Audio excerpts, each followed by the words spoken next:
సరే అండి, తల వంచుకుని ప్రార్థించుకుని వాక్యంలోకి వెళ్దాం.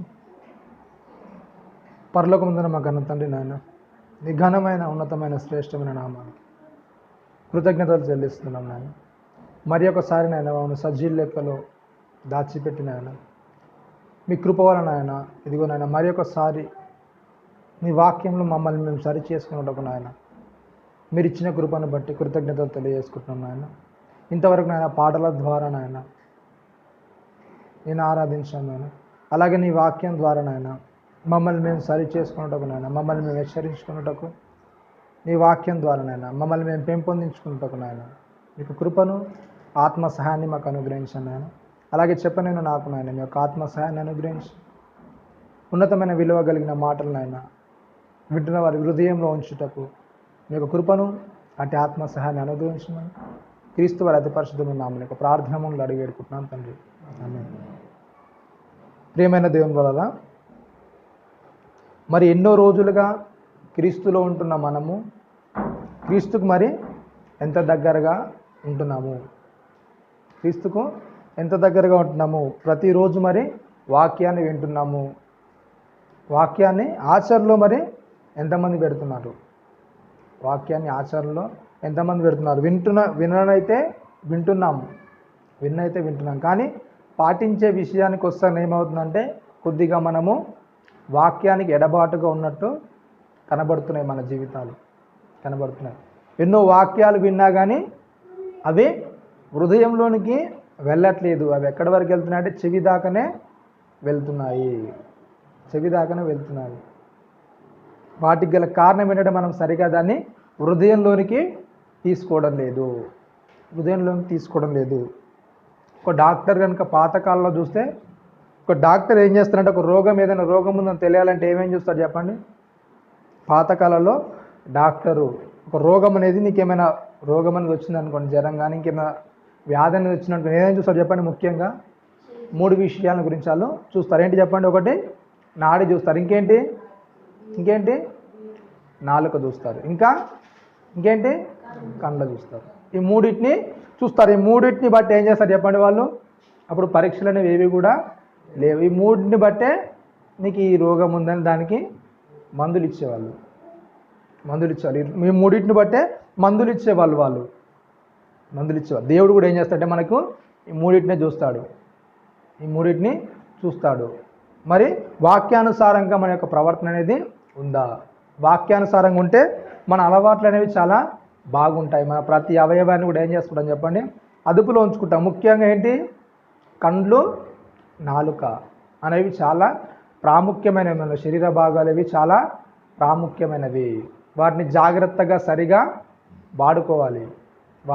అవి ఎప్పుడైతే మనము వాడుకోవడంలో విఫలమైపోతామో దేవునికి చాలా దూరంగా వెళ్ళిపోతుంటాము. దేవునికి దగ్గరే అవకాశం అనేది చాలా పెరిగిపోతూ ఉంటుంది. క్రైస్తవంలోకి వచ్చిన తర్వాత కూడా మరలా మనము పాత అలవాట్లకే బానిసలుగా మారిపోతున్నాము. దేవుడు ఏదైతే వద్దని చెప్తున్నాడో మరలా దానిలోనికే వెళ్ళడానికి ఇష్టపడుతున్నాము. యూదులను పిలవడు ఏంటి, యేసుక్రీస్తు వారు యూదుల గురించి వచ్చారు, ప్రత్యేకంగా యూదులను పిలవాలని. అలాగే లోకంలో ఉన్న అందరినీ పిలవాలని లోకంలోనికి వచ్చిన విధానాన్ని మనము చూస్తాం. మొట్టమొదటిగా ఆయన యూదుల దగ్గరికి వెళ్ళాడు. తన సొంత జనాంగం దగ్గరికి వెళ్ళినప్పుడు ఏం చేస్తారు, అతన్ని లక్ష్య పెట్టలేదు. ఎవరు కూడా లక్ష్య పెట్టలేదు. మరలా ఏం చేస్తాడు, మరలా అన్యజనుల కంటే అందరి దగ్గర కూడా సువార్త అనేది వెళ్ళాలి. మరలా దేవుడు అందరినీ కోరుకుంటున్నాడు అని మరలా శిష్యుల ద్వారా తెలియజేశాడు. మనకు తెలుసు అది మన పత్రికలన్నీ కూడా ఏంటి, యూదుల ద్వారా రాయబడ్డాయి. తన శిష్యుల ద్వారా, అపోస్తుల ద్వారా మరి రాయబడ్డాయి. ఒక పత్రిక మాత్రము అపోస్తుల కాకుండా, యూదుల ద్వారా కాకుండా రాయబడిన పత్రిక అనేది ఒకటి ఉంది. ప్రత్యేకమైన పత్రిక అనేది ఒకటి ఉంది. అదే మనకేంటంటే లూకాసు వార్త అనేది యేసుక్రీస్తు శిష్యుడు కాదు, అతడు అపోస్తులైన పౌలు గారి శిష్యుడు లూకా గారు. అతడు ఒక అన్యజనుడు. అతడు యూదుడు కాదు. అతడు చేస్తున్న వృత్తి ఏంటంటే వైద్య వృత్తి. వైద్యం అతను చేసే వృత్తి. అందుగురించే ప్రతి దానిలో కూడా మెన్షన్ చేస్తుంటారు లూకా గారు. ఒక రోగాన్ని ప్రతి దాన్ని చాలా జాగ్రత్తగా పరిశీలిస్తుంటారు లూకా గారు. ఇదిగో ఈ విధంగా యేసుక్రీస్తు వారి సందర్భాల్లో జరిగింది. 21 అధ్యాయాలు ఉంటాయి లూకా సువార్తలో. 21 అధ్యాయాలు, 7 అద్భుతాలు, 7 సూచక్రియలు, అలాగే 7 ఉపమానాలు. మొత్తము 21 లూకా సువార్తలో 21 అధ్యాయాలు ఉంటాయి. 21 అధ్యాయాలు యేసుక్రీస్తు వారు చేసింది ఏడేడుగా విభజించుకుంటూ వెళ్ళిపోతాడు ఈ లూకా సువార్తలో. లూకా గారు, ఆ లూకా గారు, అన్యుడైన లూకా గారు తెస్తున్నాడు. అన్యజనుల వద్దకు కూడా యేసుక్రీస్తు వారు వచ్చాడు. అన్యజనులకు కూడా వచ్చాడు. ఆయన ఎవరైతే వద్దనుకున్నారో, తను జనాంగాన్ని వద్దనుకున్నారు, వాళ్ళు తన దగ్గరికి వెళ్తే ఆయన్ను వద్దనుకున్నారు, విభేదించారు ఆయన్ను. కానీ వాళ్ళకే కాదు ఆయన వచ్చింది, మన గురించి కూడా వచ్చాడు. చూద్దాం ఒకసారి, ముందుకెళ్ళి చూద్దాం. చూడండి లూకా సువార్త 15వ అధ్యాయము 3వ వచనం. చూడండి లూకా సువార్త 15వ అధ్యాయము 3వ వచనం. అందుకైన వారితో ఈ ఉపమానం చెప్పెను, మీలో ఏ మనుష్యునికైనను 100 గొర్రెలు కలిగి ఉండగా వాటిలో ఒకటి తప్పిపోయిన ఎడల అతడు 99 అడవిలో విడిచిపెట్టి తప్పిపోయినది దొరుకు వరకు దానికి వెదక వెళ్ళడా? అది దొరికినప్పుడు సంతోషంతో దాన్ని భుజముల మీద వేసుకొని ఇంటికి వచ్చి తన స్నేహితులను, పొరుగువారిని పిలిచి, మీరు నాతో కూడా సంతోషించుడి, తప్పిపోయిన నా గొర్రె దొరికినదని వారితో చెప్పాను కదా. ఇక్కడ యేసుక్రీస్తు ప్రారంభిస్తూ, అక్కడ లూకా గారు సువార్తను ప్రారంభిస్తూ చెప్తున్నాడు. 15వ అధ్యాయంలో ప్రారంభిస్తూ చెప్తున్న మాట ఏంటంటే అక్కడ ఒక మనుష్యునికి 100 గొర్రెలు కలిగి ఉండగా, ఒక గొర్రె 100లో ఒక గొర్రె పోతే ఏంటండి? చాలా తక్కువ, 1%. అంటే 100 దాంట్లో ఒక్కడి పోతే 1% మాత్రమే వెళ్ళిపోయింది. ఒక్కడు మాత్రమే అక్కడ ఏం చేయాడు? విడవబడ్డాడు. 100%లో ఒకటి మాత్రమే తప్పిపోయింది. అలాగే కింది వచనాలు వస్తూ మరలా ఇంకా గుర్తు చేస్తాడు. చూడండి 8వ వచనంలో, ఏ స్త్రీకైనను 10 వెండి నాణములు ఉండగా వాటిలో ఒక నాణము పోగొట్టుకుంటే ఆమె దీపం వెలిగించి ఇల్లు ఊడ్చి అది దొరుకు వరకు ఏం చేస్తుందంట? జాగ్రత్తగా వెతుకదా? అది దొరికినప్పుడు తన చెలికత్తెలను, పొరుగువారిని పిలిచి, నాతో కూడా సంతోషించుడి, నేను పోగొట్టుకున్న నాణము దొరికినదని వారితో చెప్పాను కదా. ఏమవుతుంది? 100ను కాస్త ఎక్కడ తెచ్చారండి? ఎక్కడ తెచ్చాడు? 10 నాణాలు. 100ను కాస్త 10 దగ్గర తెచ్చి 10లో ఒకటి పోతే ఎన్నో వంతు అవుతుంది? అది ఎన్నో వంతు అవుతుంది చెప్పండి? 100%లో 10 పోతే ఎన్నో వంతు? అది 10వ వంతు అవుతుంది.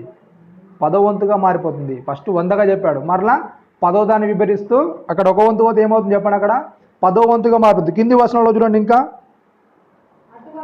11వ వచనంలో, మరియు ఆయన ఇట్లా నేను ఒక మనుష్యునికి ఏంటంట? 2 కుమారులు ఉండిరి. వారిలో చిన్నవాడు తండ్రి ఆస్తిలో నాకొచ్చు భాగం ఇమ్మని తన తండ్రిని అడగగా అతడు వారికి తన ఆస్తిని పంచిపెట్టెను. కొన్ని దినములైన తర్వాత ఆ చిన్న కుమారుడు సమస్తమును కూర్చుకొని దూరదేశమునకు ప్రయాణమైపోయి అచ్చట తన ఆస్తిని దుర్వ్యాపారం వలన పాడు చేసింది. ఇక్కడ ఏంటండి? ఫస్ట్ ఏం చెప్పాడు చెప్పండి? 100, తర్వాత 10, తర్వాత ఏమని చెప్తున్నాడు? ఇద్దరు అంటే ఏమైపోయింది చెప్పండి? 50-50. 50 అంటే 50 మంది ఉంటే 50 మంది వెళ్ళిపోతారు. ఫస్ట్ ఒక్కడే వెళ్ళిపోయాడు. కింద లూకా గారు ప్రజెంట్ చేస్తూ మరలా ఏమని చెప్తున్నాడంటే 10 మంది వెళ్ళిపోయారు. మరలా కొద్ది కిందికి వస్తారు, ఏమైపోయారంట?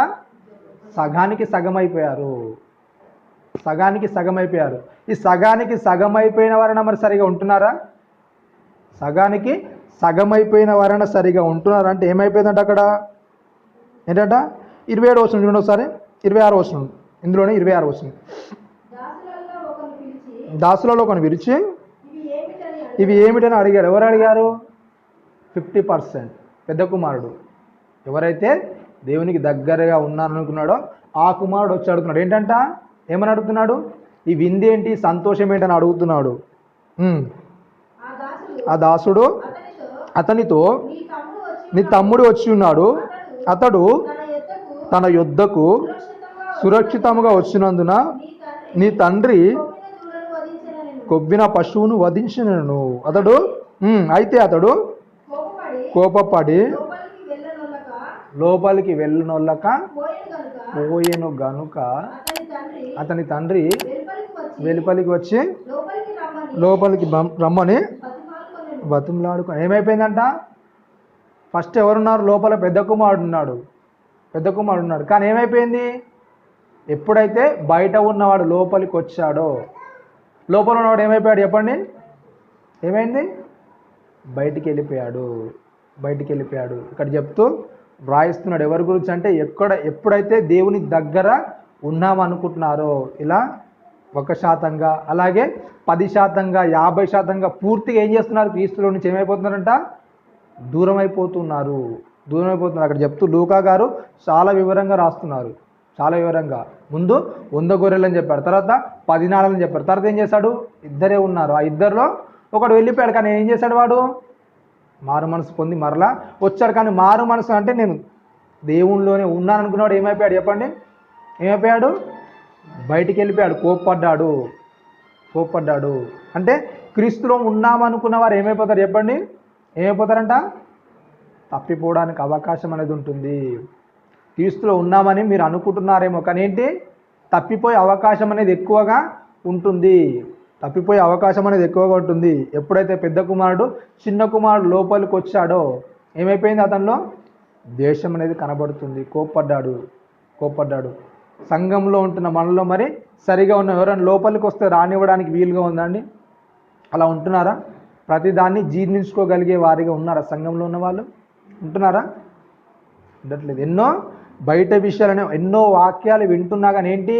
మన హృదయాలు అనేవి కరగట్లేదు. పర్లేదు, ఏం కాదు. వాక్యం అనేది ఎన్నోసార్లు మనకు హెచ్చరిస్తున్నా కానీ ఏం చేస్తాం చెప్పండి? పక్కకు పెట్టేస్తాం. అక్కడ చెప్తూ ఒక చక్కని మాట చెప్తాడు. ఏమంటారు చూడండి అక్కడ. అందుకతడు 31వ వచనంలో, అందుకతడు కుమారుడా, నీవెల్లప్పుడును నాతో కూడా ఉన్నావు, నావన్నీ నీవి, మనం సంతోషపడి ఆనందించుట యుక్తమే. ఈ నీ తమ్ముడు చనిపోయి తిరిగి బ్రతికెను, తప్పిపోయి ఏం చేశారంట? దొరికాడు. ఏం చేస్తారంట? క్రీస్తులో ఉన్నామనుకున్న వాళ్ళు.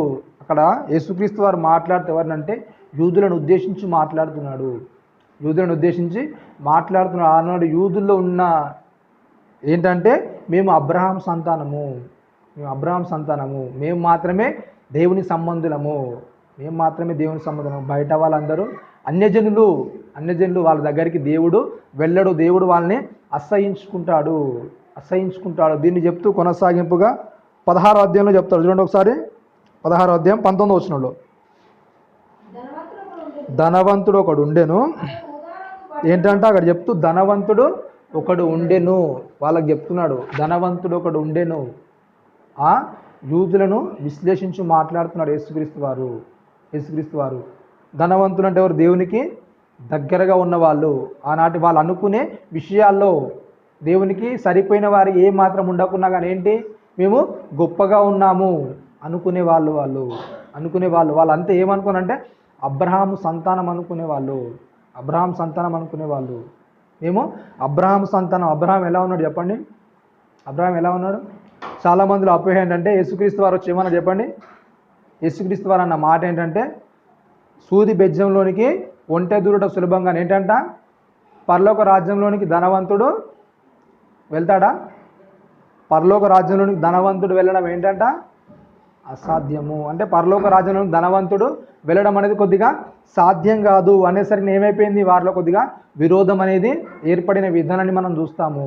విరోధం అనేది ఏర్పడిన విధానాన్ని చూస్తాం. మరి అబ్రహాం ఎలాంటి వాడు చెప్పండి? అబ్రహాం ఎలా ఉన్నాడండి? ఈ విషయాల్లో కొద్దిగా క్లారిటీ అనేది తెచ్చుకుందాం. ధనవంతులు పరలోక రాజ్యానికి వెళ్తారా వెళ్ళరా? వెళ్ళరా అండి? వెళ్తారా వెళ్ళరా ధనవంతులు పరలోక రాజ్యానికి? వెళ్ళరా? అబ్రహాము మరి ధనవంతుడా కాదా? అబ్రహాం ధనవంతుడా కాదా? ఆదికాండం 13వ అధ్యాయం వస్తుంది చూడండి, చూద్దాం. ఆదికాండము 13వ అధ్యాయము 2వ వచనంలో అబ్రహాము వెండి బంగారము పశువులు కలిగి ఏంటంట? అబ్రహాం వెండి బంగారములు పశువులు కలిగి ఏంటంట? బహుధనవంతుడు, చాలా ధనవంతుడు అబ్రహాము. 23వ వచనం చూడండి ఒకసారి. 23వ అధ్యాయము 5వ వచనం, అందులో 23వ అధ్యాయం 5వ వచనం. హేతు కుమారులు, అయ్యా మా మాట వినుము, నీవు మా మధ్యన ఏంటంట? ఎలా ఉన్నాడంట అబ్రహాము? ఎలా ఉన్నాడంట అండి? మహారాజుగా ఉన్నాడంట. అబ్రహాం ఎలా ఉన్నాడంట? వారి మధ్యలో మహారాజుగా ఉన్నాడు. మహారాజుగా ఉన్నాడు. లెక్కలేనంత సంపద అనేది అతని దగ్గర ఉంది. ఎంతో సంపద అనేది ఉంది. సంపద అనేది ఉంది అతని దగ్గర. ఎంతోమంది పని వాళ్ళు ఉన్నారు అతన్ని చూసుకోవడానికి. అతని ఆస్తిని చూసుకోవడానికి ఎంతమంది పని వాళ్ళు చెప్పండి? అబ్రహాం ఆస్తిని చూసుకోవడానికి ఎంతమంది పని వాళ్ళు? 3000 మంది పని వాళ్ళు అతని దగ్గర ఉండేవారు. 3000 మంది పని వాళ్ళు అతని కింద. అంత ఆస్తి అనేది అతనికి ఉంది అబ్రహాముకు. మనకు తెలుసు ముఖేష్ అంబానీ ఉన్నారు కదండి, అతని పని మంది ఎంతమంది ఆస్తిని చూసుకోవడానికి? ఎంతమంది ఉండేవారు చెప్పండి? ఎంతమంది ఉన్నారు? 600 మంది. అతని ఆస్తిని చూసుకోవడానికి 600 మంది పని వాళ్ళు. ముఖేష్ అంబానీ ఆస్తిని చూసుకోవడానికి వాళ్ళు ఉండేది ఇద్దరే, కానీ వాళ్ళ యొక్క భవనాల్లో ప్రతి దాన్ని చూసుకోవడానికి పని వాళ్ళు 600 మంది. అలాంటప్పుడు మరి అబ్రహాముకు 3000 మంది అంటే ఎంత ఎక్కువ అండి? 4 రెట్లు ఎక్కువ. అంత ధనవంతుడిగా ఉన్నాడు అబ్రహాము. అంత ధనవంతునిగా వారి మధ్య నివసించాడు. అందు గురించి అక్కడ మాట్లాడుతూ ఒక భూమిని కొనుగోలు చేసినప్పుడు అంటున్నారు, నువ్వు మా మధ్య ఎలా ఉన్నావు? మహారాజుగా ఉన్నావయ్యా, మహారాజుగా. నువ్వు అడిగితే మేము ఏం చేస్తాము? ఇచ్చేస్తాము. నువ్వు కొనుక్కోవడం ఏంటి మా దగ్గర? కొనుక్కోవాల్సిన అవసరం ఏంటి? అలాగే మన పాత నిబంధన కాలంలో చూడగలిగితే చాలామంది ధనవంతులు ఉన్నారు. యోబు ధనవంతుడా కాదా? ఫస్ట్ ఉన్నదంతా పోయింది. మరలా ఏం చేశాడు చెప్పండి? దేవుడు ఉన్నదానికంటే ఏం చేశాడు? మరలా 2 ఇచ్చాడు. మరలా ధనవంతుడా కాదా? సొలొమోను ధనవంతుడా కాదా? మనం మామూలుగా గోడలకు ఏం వేస్తాం చెప్పండి? సున్నం పెయింట్. బాగా కాస్ట్లీ అయితే ప్రేమ వేసాం అనుకోండి, కాస్ట్లీ కలర్ వేస్తేనే చాలా ఎక్కువ రేట్ అయిపోతుంది. కానీ సొలొమోన్ ఏం చేశాడు చెప్పండి? దేవుని మందిరానికి ఏం చేశాడు? మొత్తం బంగారమే రుద్దేశాడు. గోడలకు బంగారం పూత పూయించేశాడు. అంత ధనవంతుడు. బంగారము పూత పూయించాడు ఆ యొక్క దేవుని మందిరానికి, ఇటుకలకు మొత్తం. అంత ధనవంతుడిగా ఉన్నాడు. అంత ధనవంతుడిగా ఉండి కూడా దేవునికి దగ్గరగా ఉన్నవాళ్ళు. వీళ్ళ యొక్క ఆలోచన ఏంటంటే యూదులకు ధనవంతులుగా మేము ఉన్నాము అంటే, ధనవంతులు దేవునికి దగ్గరగా ఉన్న వాళ్ళు ఆలోచనలో వాళ్ళు ఉన్నారు. ధనవంతుడు అయిన వారి అభివృద్ధి పొందినవాడే దేవునికి దగ్గరగా ఉన్నవాళ్ళు. ఎవరైతే నీచంగా అవమానంగా కనబడతారో వీళ్ళందరూ కూడా దేవునికి అసహ్యులు అనే విధానంలో వాళ్ళ యొక్క థాట్ అనేది. అందు గురించి యేసుక్రీస్తు వారు ఒక ఉపమానాన్ని చెప్తూ అక్కడ లేవనెత్తున్నారు చూడండి. ధనవంతుడు ఒకడు ఉన్నాడు. అతడు ఊదా రంగు బట్టలను సన్నపు నార వస్త్రములను ధరించుకొని ప్రతిదినం బహుగా సుఖపడుచున్నాడు. లాజరు అనొక దరిద్రుడు. లాజరు మనకు తెలుసు. అబ్రహాము దగ్గర పెద్ద పనివాడు ఎవరు చెప్పండి? ఎలియాజరు. ఆ సందర్భం నుంచి మరి లాజర్ అనేది తీసుకోబడిందని కొన్ని చరిత్రల్లో చెప్పబడుతున్నాయి. ఎలియాజర్ అంటే, లాజర్ అంటే ఏంటంటే దరిద్రుడు. అలాగే ఇక్కడ రాస్తూ ఉపమానం ఏం చెప్తున్నారంటే, ఒక ధనవంతుడు, ఇద్దరు ఉన్నారు. ధనవంతుడు అంటే అన్యులు దరిద్రులుగా ఉంటే, ఈ యొక్క ధనవంతులు ఎవరు ఉన్నారంటే యూదులుగా ఉన్నారు. వాళ్ళ యొక్క పని ఏంటంటే యూదులుగా అంటే దేవునికి మేము దగ్గరగా ఉన్నాం, ధనవంతులుగా ఉన్నాము అనుకుంటూ వాళ్ళు చేస్తున్న పని ఏంటంట మేము దేవుని వాళ్ళమే, దేవునికి దగ్గరగా, దేవుని సంబంధులమే అనుకుంటూ వాళ్ళు చేస్తున్న పని ఏంటంటే అక్కడ చెప్తూ ఏం చేస్తున్నారంట? ఆ ధనవంతుడు ఏం చేస్తాడో వాళ్ళు కూడా అదే చేస్తున్నారు. మరి ధనవంతుని యొక్క కార్యాలు ఏంటి చూడండి ఒకసారి. ధనవంతుడు ఏంటంట? ఊదారంగు బట్టలను సన్నపు నార వస్త్రములను ధరించుకొని ప్రతిదినం ఏం చేస్తున్నాడంట? బహుగా సుఖపడుతున్నాడు. బహుగా సుఖపడుతున్నాడు. బహుగా సుఖపడుతున్నాడు. ఆ యొక్క ధనవంతుని యొక్క క్యారెక్టర్ ఏంటంటే బహుదినం ఎలా ఉన్నాడు? సుఖంగా జీవిస్తున్నాడు. అతని యొక్క జీవితంలో బాధ అనేది ఎరగడు, పట్టించుకోవట్లేదు. బాధ అనేది అవసరం లేదు అతనికి. ఎవరిని పట్టించుకొని అవసరం లేదు. నా జీవితం నేను స్వతహాగా బ్రతికితే చాలు. ఏ వాక్యం వచ్చినా సరే, ఎందుకు? వాళ్ళు ధనవంతులు ఉన్నారు కదా, పర్లేదు, మేము కూడా ధనవంతులమే, దేవుని దగ్గరకు వెళ్ళిపోతాం. ధనవంతుడి అభివృద్ధి పొందిన వాళ్ళు, ధనం ఉంటేనే దేవుడు ఆశీర్వదించిన వారిగా అనుకుంటున్న ఆ సందర్భాల్లో చెబుతున్నాడు. అక్కడ యేసుక్రీస్తు వారు మాట్లాడుతూ చెప్తున్నాడు ఏంటంట?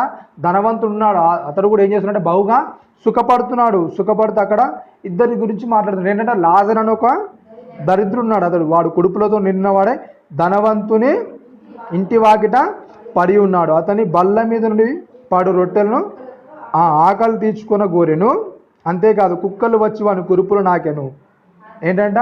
దాని సందర్భాలు చెప్తూ నెక్స్ట్లో చెప్తున్నాడు ఏంటంట? ఆ దరిద్రుడు ఏం చేశాడంట? చనిపోయి దేవదూతల చేత అబ్రహాము రొమ్మున ఆనుకొనుటకు కొనిపోబడి. ఏమైపోయాడంట? మీరు ఎవరైతే వ్యతిరేకిస్తున్నారో, ఎవరినైతే వ్యతిరేకిస్తున్నారో, అన్యులు దేవుని ప్రజలు కారు అనే విషయాలు మీరు ఎలా ఉన్నారో, అలాగేంటంట అక్కడ ఒక ఉపమానం చెప్తే ఏం చేశాడు? లాజరు అంటే దరిద్రుడు, ఒక అన్యుడు ఏం చేశాడంట? దేవునికి దగ్గరగా ఉండడం వల్ల ఏమైపోయాడండి? పరలోకానికి చేర్చబడ్డాడు. ధనవంతునిగా ఉన్నాడు, ప్రతిదినము సుఖపడేవాడు ఏం చేస్తున్నాడంట? అతడు పాతలను ఏం చేస్తున్నాడు? యాతన పడుచున్నాడు. అక్కడ యేసుక్రీస్తు వారి వాళ్ళకు తెలియజేస్తున్న విషయం ఏంటంటే, రెండు అనేవి ఉంటాయి. ఏంటొకటి? పరదేశం అనేది ఉంటుంది, పాతాళం అనేది ఉంటుంది. ఇలాంటి రెండు ప్రదేశాలు అనేవి నరకంలో ఉంచబడ్డాయి. ఎప్పుడైతే దేవునికి మనము వ్యతిరేకంగా సంఘం నుండి వెళ్ళిపోవడానికి ప్రయత్నాలు అనేవి జరిగిస్తామో అక్కడ చెప్తూ పెద్ద కుమారుడు ఏం చేస్తాడంటే సంఘంలో ఉంటున్నట్టే ఉన్నాడు, కానీ ఏమైపోయాడు చెప్పండి? తప్పిపోయాడు. మనం కూడా ఏం చేస్తామంటే సంఘంలో ఉన్నట్టే ఉంటాం. ఎప్పుడైతే మనకు వ్యతిరేకంగా అనిపిస్తుందో ఏం చేస్తామంటే అన్ని మాటలు మనకు ఇంపైనవిగా ఉంటాయా? దేవుడు ప్రతి మాట మనకి ఇంపైనగా అనిపిస్తాడా? మనం మారాలంటే కంపల్సరీ ఏం చేయాలి? పొడవబడాలి. మార్పు అనేది జరగాలి. ఎప్పుడైనా సరే మన హృదయం ఎప్పుడైతే నొచ్చుకుంటుందో అప్పుడు ఏమవుతుంది చెప్పండి? వాక్యం అనేది మన హృదయంలో స్థిరపరచబడుతుంది. మన హృదయాల్లో స్థిరపరచబడుతుంది. నొప్పి ఎప్పుడైతే పుడుతుందో అప్పుడే ఆ యొక్క దెబ్బ అనేది మానుతుంది. ఏదైనా సరే మనకు అది బాధను కలిగిస్తేనే అది మానుతుంది. ఆ బాధను కలిగించకుండా మనం ఎప్పుడైతే అలాగే ముందుకు వెళ్ళిపోతుంటాం అది ఎప్పుడు కూడా మానదు. అది అలాగే కంటిన్యూ అవుతూ వస్తూ ఉంటుంది. అలాగే ఈ యొక్క యూదుల్లో కూడా వాళ్ళ యొక్క ఎలా ఉందంటే వాళ్ళ యొక్క క్యారెక్టర్ ప్రతిదినము సుఖంగా ఉన్నారు. పర్లేదు, ఇలా ఉంటే ఏమైపోతాము? పర్లేదు, ఏం కాదు, దేవుని దగ్గరికి మేము వెళ్ళిపోతాం. అందు గురించి వాళ్ళ ఆచారాలు, వాళ్ళ యొక్క విధానాలు చూస్తే ఎలా ఉన్నారు చెప్పండి? పైకి ఎలా ఉన్నారంట? భక్తి గల వారిలా ఉన్నారు. వారు లోపల శుద్ధి చేసుకోవడం లేదు, బయట శుద్ధిని వాళ్ళు నేర్పిస్తుంది. ఏంటంటే బయట వాళ్ళకి ఏం నేర్పిస్తున్నారు చెప్పండి? బయట శుద్ధిని మీరు గిన్నెలు తోముకోండి, ఇంకేంటి మీ యొక్క దేహాన్ని శుభ్రం చేసుకోండి. వీటినే దేహశుద్ధి విషయంలో వాళ్ళు నేర్పిస్తున్నారు తప్ప లోపల ఉన్న విషయంలో ఏది కూడా నేర్పించడం లేదు. గొప్పవారిగా ఉంటేనే దేవుని దగ్గరికి వెళ్తామనే భ్రమలో మరి వాళ్ళు బ్రతికేస్తున్నారు. అలాంటి వారికి యేసుక్రీస్తు వారు హెచ్చరిస్తే ఏమని చెప్తున్నారంటే, మీరు అలా ఉంటున్నారు కానీ ఏమైపోతారు? చిన్నగా మీరు తప్పిపోతారు. దేవుని నుండి మీరు కంపల్సరీగా ఏమైపోతారంటే దూరం అయిపోతారు. ఎప్పుడైతే మనము గొప్ప స్థాయిలోకి ఎదుగుతున్నాం అనుకుంటామో అప్పుడు ఏమైపోతాం చెప్పండి? దేవుని నుండి చిన్నగా ఏమైపోతాం? దూరం అయిపోతున్నాం. కానీ ఆనాటి ధనవంతులుగా ఉన్న వాళ్ళు వారు దూరమైనట్టుగా మరి కనబడదు. ఎంత ధనవంతులుగా ఉన్నా సరే అండి. అబ్రహాం అంత ధనవంతుడిగా ఉన్నా కానీ ఏం చేశాడు చెప్పండి? ఏం కొనుక్కున్నాడు అబ్రహాము? చెప్పండి? ఏం కొనుక్కున్నాడు? దేనికా భూమి? దేనికండి? శ్మశానం కొరకు. అంత ధనవంతుడు ఉండి అతను కొనుక్కుంది ఏంటంటే దేన్ని చెప్పండి? శ్మశానం. అంటే నాకు చివరిగా మిగిలేది ఏంటంటే ఇది ఒక్కటే, నేను ఎన్ని సంపాదించినా ఏం చేసినా కానీ. అంత పెద్ద ధనవంతుడు ఉండాలంటే భవనాల్లో ఉండొచ్చు, భవంతులు ఉండొచ్చు, కానీ ఏం చేశాడు అతడు? శ్మశాన వాటికను కొన్నాడు అంతే. శ్మశానం అంటే చివరకు మిగిలేది ఏంటంటే శ్మశానమే. శ్మశానం, నేను వెళ్ళిపోవాల్సిన స్థలం అనేది ఒకటి ఉంది. శ్మశానంలోనికే నేను వెళ్ళాలి. ఎంత సంపాదించినా ఏం చేసినా కానీ నాకు చివరికి మిగిలేది ఇది ఒక్కటే, ఇది ఒక్కటే.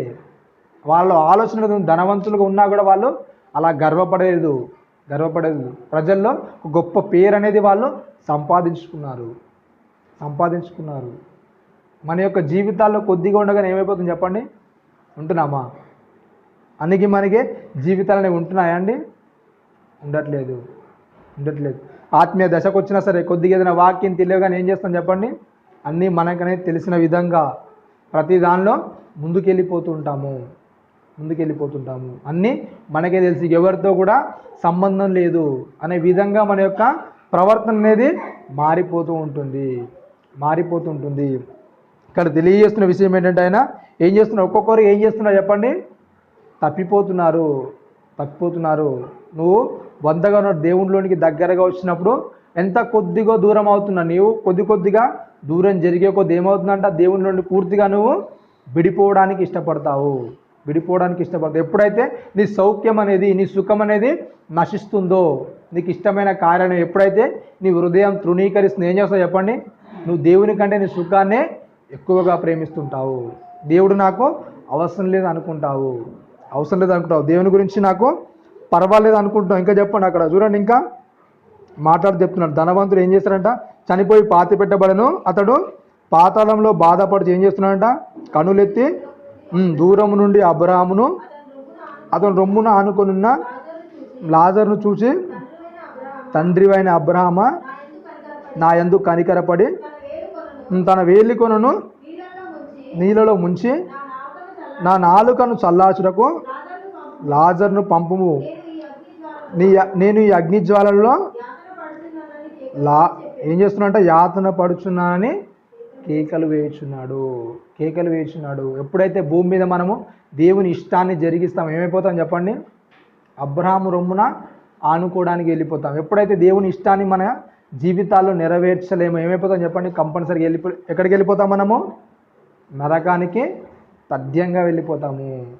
కంపల్సరీగా నరకానికి వెళ్ళిపోతాం. మరి ఇన్ని రోజులుగా వాక్యాన్ని వింటున్నామండి. వింటున్న మనలో ఖచ్చితంగా గ్యారెంటీ ఉందా?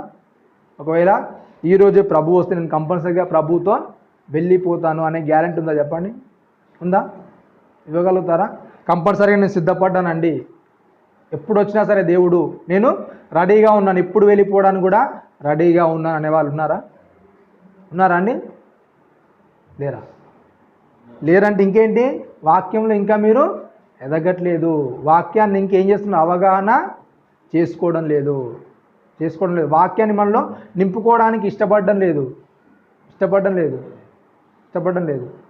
మాట వరకు అంటాం కానీ సిద్ధంగా ఉంటామని చెప్పండి? సిద్ధంగా ఉన్నారా? అందరూ వెళ్ళడానికి సిద్ధంగా ఉన్నారంటే ఏమని చెప్తారు చెప్పండి? రెడీగా ఉన్నామని అంటారు. మరి రెడీగా ఉన్నప్పుడు యేసుక్రీస్తు వచ్చాడు అనుకోండి, నువ్వు నిజంగా వెళ్ళిపోతావు? యేసుక్రీస్తు వెళ్ళిపోతావా? మనం ముందుగా మాట్లాడుకుని ఏంటంట? నోరును, చేతిని, కళ్ళను పరీక్షిస్తాడు. మరి ఏ ఒక్కటి దొరకకుండా జాగ్రత్తగా ఉంటావా అండి? చాలా జాగ్రత్తగా. ఇప్పుడే వాక్యాన్ని విన్నాము, ఇంటికి వెళ్ళాము, ఎవరైనా మనతో గొడవ పెట్టుకున్నారు అనుకోండి, వదిలేస్తావా? నాలుకను అదుపు చేసుకోగలుగుతావా? అదుపు చేసుకుంటావా? ఏం చేస్తాం మరలా తప్పిపోతూ ఉంటాము. అందుగురించి అలాంటి తప్పిపోయే జీవితాలు అనేవి మన జీవితాలు ఏం చేయాలి? సరిచేయబడాలి. యేసుక్రీస్తు వారు భూమి మీదకి వచ్చింది అందుగురించే. ఆ యొక్క ప్రాణాన్ని పెట్టి అందుగురించి. ఎందుకంటే ఎన్నో విషయాల్లో తప్పిపోతున్నారు మనుషులు, దానికి అన్నిటిని కూడా ఏం చేశాడు? మూల్యాన్ని చెల్లించాడు. నేను ఇచ్చేస్తున్నాను. మీరు ఏ విషయాలు అయితే తప్పిపోతున్నారో వాటన్నిటి కూడా నేను ఏం చేస్తున్నాను? నేను విలువ అనేది కట్టేశాను. అది మీ వల్ల కాదు. మనం దాన్ని చెల్లించలేము. ఎందుకంటే అంత గొప్పగా అయిపోయాయి మన పాపాలు అనేవి. మనం చెల్లించలేనంత గొప్పగా అయిపోయాయి. ఒక సుఖపడేవాడు ఉన్నాడు అనుకోండి, అతనికి వచ్చే ఆదాయం తక్కువ ఉంది అనుకోండి, ఒక 10,000 జీతం అనేది వస్తుంది అనుకోండి, అతన్ని జల్సాలకు అనేవి నెలకు 50,000 ఖర్చు పెడుతున్నాడు అనుకోండి, ఏమైపోతుంది చెప్పండి? ఇలా ఖర్చు పెడుతూ ఒక జీవిత స్థాయికి వస్తాను ఏమైపోతుంది చెప్పండి? అతడు సంపాదించే దానికంటే ఏమవుతుంది చెప్పండి? అప్పులు అనేవి ఎక్కువగా అయిపోతాయి. అలా అప్పులు అనేవి ఎక్కువ తీర్చగలుగుతాడా? అతని దగ్గర ఆస్తి సరిపోదు, అతని జీతము సరిపోదు. ఎన్ని రోజులు చేసినా కానీ ఏంటి అతడు తీర్చలేడు. మనేకుడు ఏమైపోయాయంటే మనము ఒప్పుకున్న దానికంటే మరి శరీరంలో జరిగించే కార్యక్రమాలు ఏంటి ఎక్కువగా అంటే దేవునికి చాలా విరుద్ధంగా చేస్తున్నాము, చాలా విరుద్ధంగా. అవి ఎన్ని రోజులైనా కానీ ఏంటి మన వల్ల కాదు, తీసివేయడం మన వల్ల కాదు. మనము చేసే తప్పులు ఏంటి అనేకమైనవి. ప్రతిరోజు జీవితంలో ఏం చేస్తున్నాము, ఏదో ఒక తప్పు జరిగిస్తూనే ఉంటాము. దేవుని సంబంధమని చెప్పుకుంటూ కూడా, వాక్యాన్ని వింటున్నా కూడా, వాక్యం హెచ్చరిస్తున్నా కూడా ఏం చేస్తాం చెప్పండి, దాన్ని దాటేస్తాము, వాక్యాన్ని మూసేస్తాము.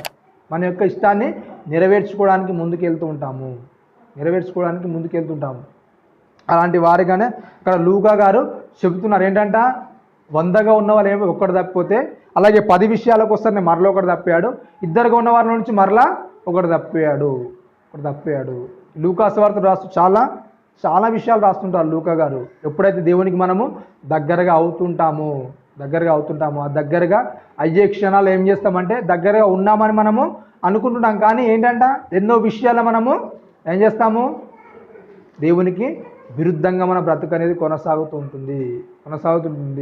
లూకా సువార్తలో చెప్తే ఏంటంటే విత్తనాల గురించి ఉపమానం కూడా చెప్తాడు. అక్కడ లూకా సువార్తలో మనము దేవునిలో ఉన్నామంటే విత్తనాలు ఏంటి అలా రాళ్ళలో పడతాయి, కొన్ని పొదల్లో పడతాయి.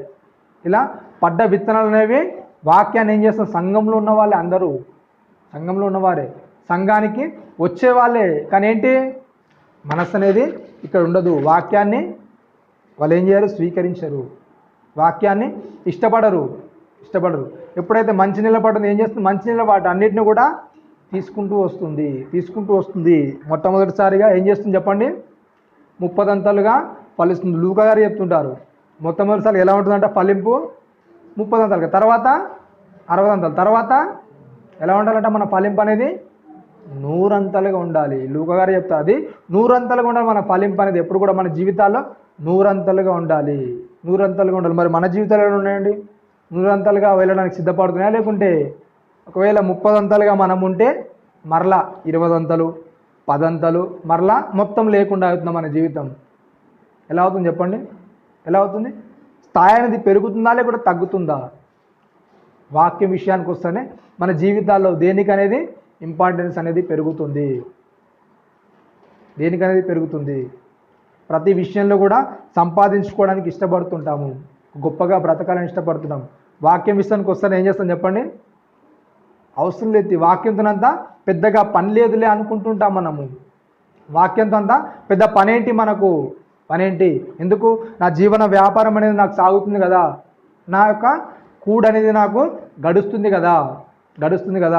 వాక్యం ఉంటేనే ఈ యొక్క పూట అనేది సరిపోతుందా, అది వెళ్తుందా? వాక్యం వినకున్నా సరే వెళ్ళిపోతున్నాం కదా, వాక్యం వినకున్నా సరే నా యొక్క జీవితం అనేది గడుస్తుంది కదా, వాక్యాన్ని పాటించకున్నా కానీ నా యొక్క జీవితం అనేది గడుస్తుంది కదా అనుకున్నా. ఇక్కడ గడుస్తుంది, కానీ ఏంటి దేవుని దగ్గరికి వెళ్ళడానికి ఏమో గడుస్తుందా, వెళ్తుందా? అది దేవుని దగ్గరికి అది నిన్ను తీసుకొని వెళ్ళదు.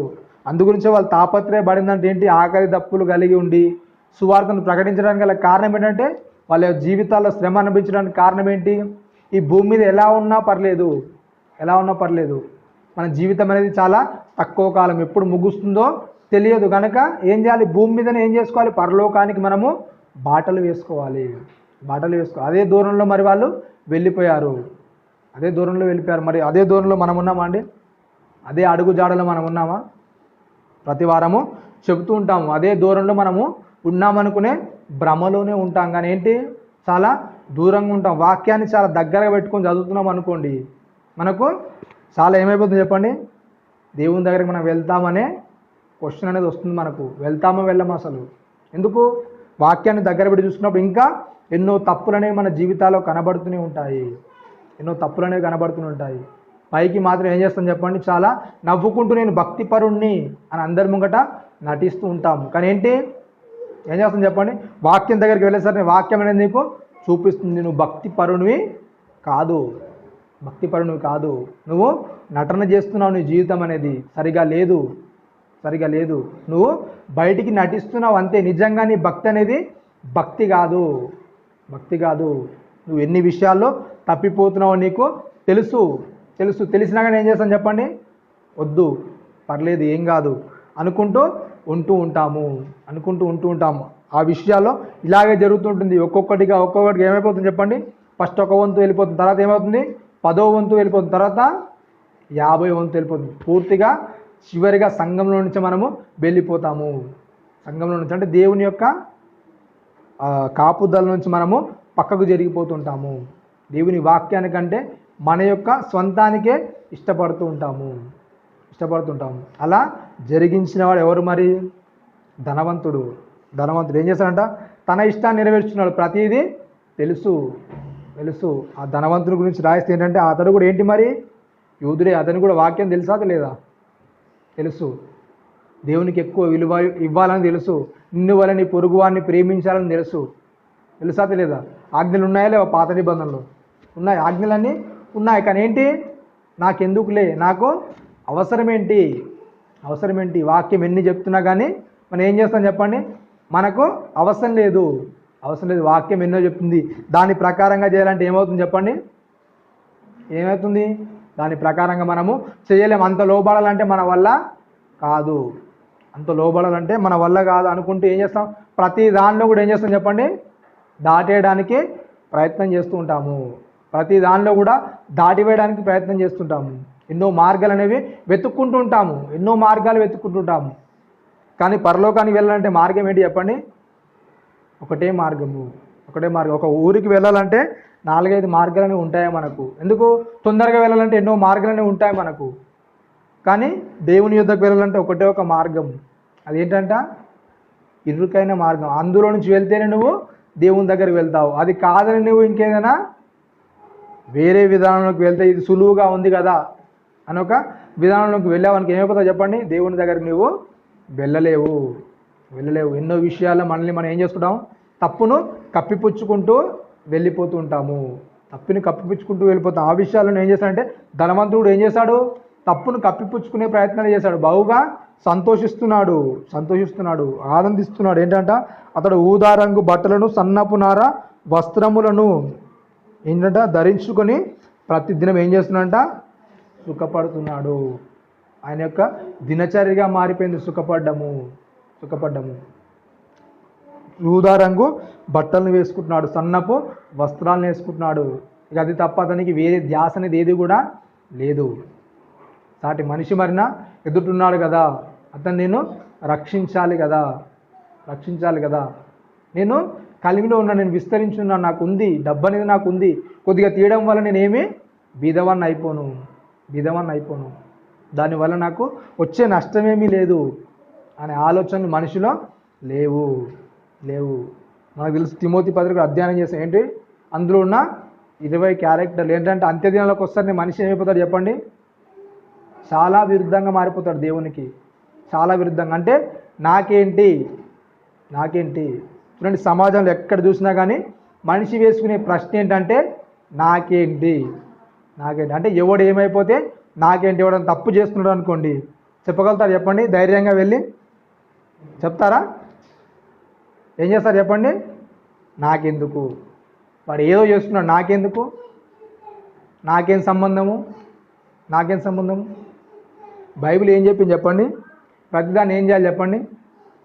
ఖండించాలి. తప్పు అనేది మనం ముందర జరిగినప్పుడు ఏం చేయాలి చెప్పండి?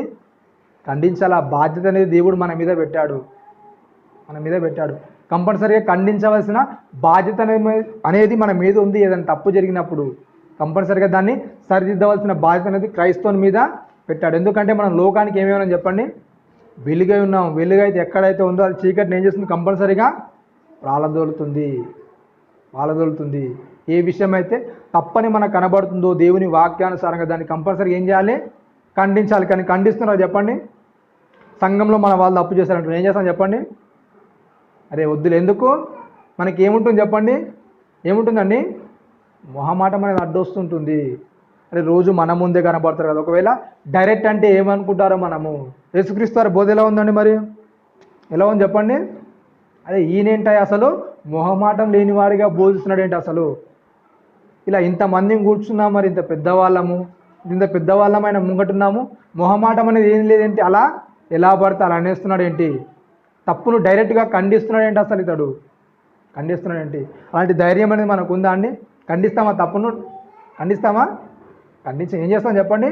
మొహమాటం అనేది అడ్డు వస్తూ ఉంటుంది. చాలా సందర్భాల్లో తప్పు చేసినా కానీ మన వాళ్ళే కదా, మన వాళ్ళని మనం ఏం చేస్తాం చెప్పండి? అనలేం. తప్పు చేసినా కానీ ఏం చేస్తాం చెప్పండి? చూసి చూడనట్టుగా వదిలేస్తాము. సరే పర్లేదులే, వదిలేసేలే. ఏం చేస్తాము? పట్టించుకొని తత్వము సమాజంలోనికి వెళ్ళే మనం ప్రతి దాన్ని కూడా దేవుని వాక్యానికి ఏదైతే విరుద్ధంగా ఉందో దాన్ని ఏం చేయాలి? కంపల్సరిగా ఖండించేసేయాలి. కంపల్సరీగా తప్పని చెప్పే బాధ్యత క్రైస్తవుని మీద ఉంచాడు దేవుడు. కానీ మనం ఏం చేస్తాం చెప్పండి? ఏది మనకు సంబంధం లేదు. మనకు సంబంధమైంది ఏంటి చెప్పండి? మనకు సంబంధం ఏంటి? ఆదివారం రావాలి, సంఘంలో కూర్చోవాలి, 4 పాటలు పాడాలి, 1 గంట సేపు ప్రసంగం వినాలి, అంతే. అది వింటే ఏమైపోతుంది? క్రైస్తవ జీవితం అనేది పరిపూర్ణం అయిపోతుందని మనం అనుకుంటున్నాం. కానీ ఏంటి? దేవుడు అక్కడ అలా చెప్పలేదు. ఏం చేశారు? మీరు సర్వజనంకి ఏం చేయండి? సర్వ సృష్టికి ఏం చేయండి? సువార్తను ప్రకటించండి. సువార్త అంటే ఏంటి చెప్పండి? సువార్త అంటే ఏంటి? మంచి మాటలు. ఎక్కడైతే చెడు అనేది ఉందో అక్కడ ఏం చేయాలి? మనము మంచి మాటలు చెప్పాలి. ఎవడైతే తప్పు చేస్తున్నాడో ఆ తప్పును మనం ఏం చేయాలి? ఖండించాలి. వానికి మంచి చెప్పాలి. మంచి అనేది వాళ్ళకు నేర్పించాలి. బాప్తిసం ఇచ్చి యోహాను తెలుసు కదండి? తెలుసు. ఆ యోహాను ఏం చేశాడు? తప్పును ఖండించాడా? లేకుంటే పర్లేదులే వదిలే? ఎందుకు? ఎవడు ఖండించింది? ఎవరిని చెప్పండి? ఎవరిని? రాజును. ఏ రోజు రాజును ఏం చేస్తాడు చెప్పండి? ఖండిస్తాడు. నువ్వు చేస్తున్నది తప్పు. యోహానికి ఏమన్నా అవసరమా అండి? ఏ రోజు ఏమన్నా యూదుడా? ధర్మశాస్త్రం అతనికి వర్తిస్తుందా అని ఆలోచన అనేది అవసరం లేదు. ఎందుకు? దేవుడు ధర్మశాస్త్రంలో ఉంచిన ప్రతిదీ ఎవరికి వర్తిస్తుంది?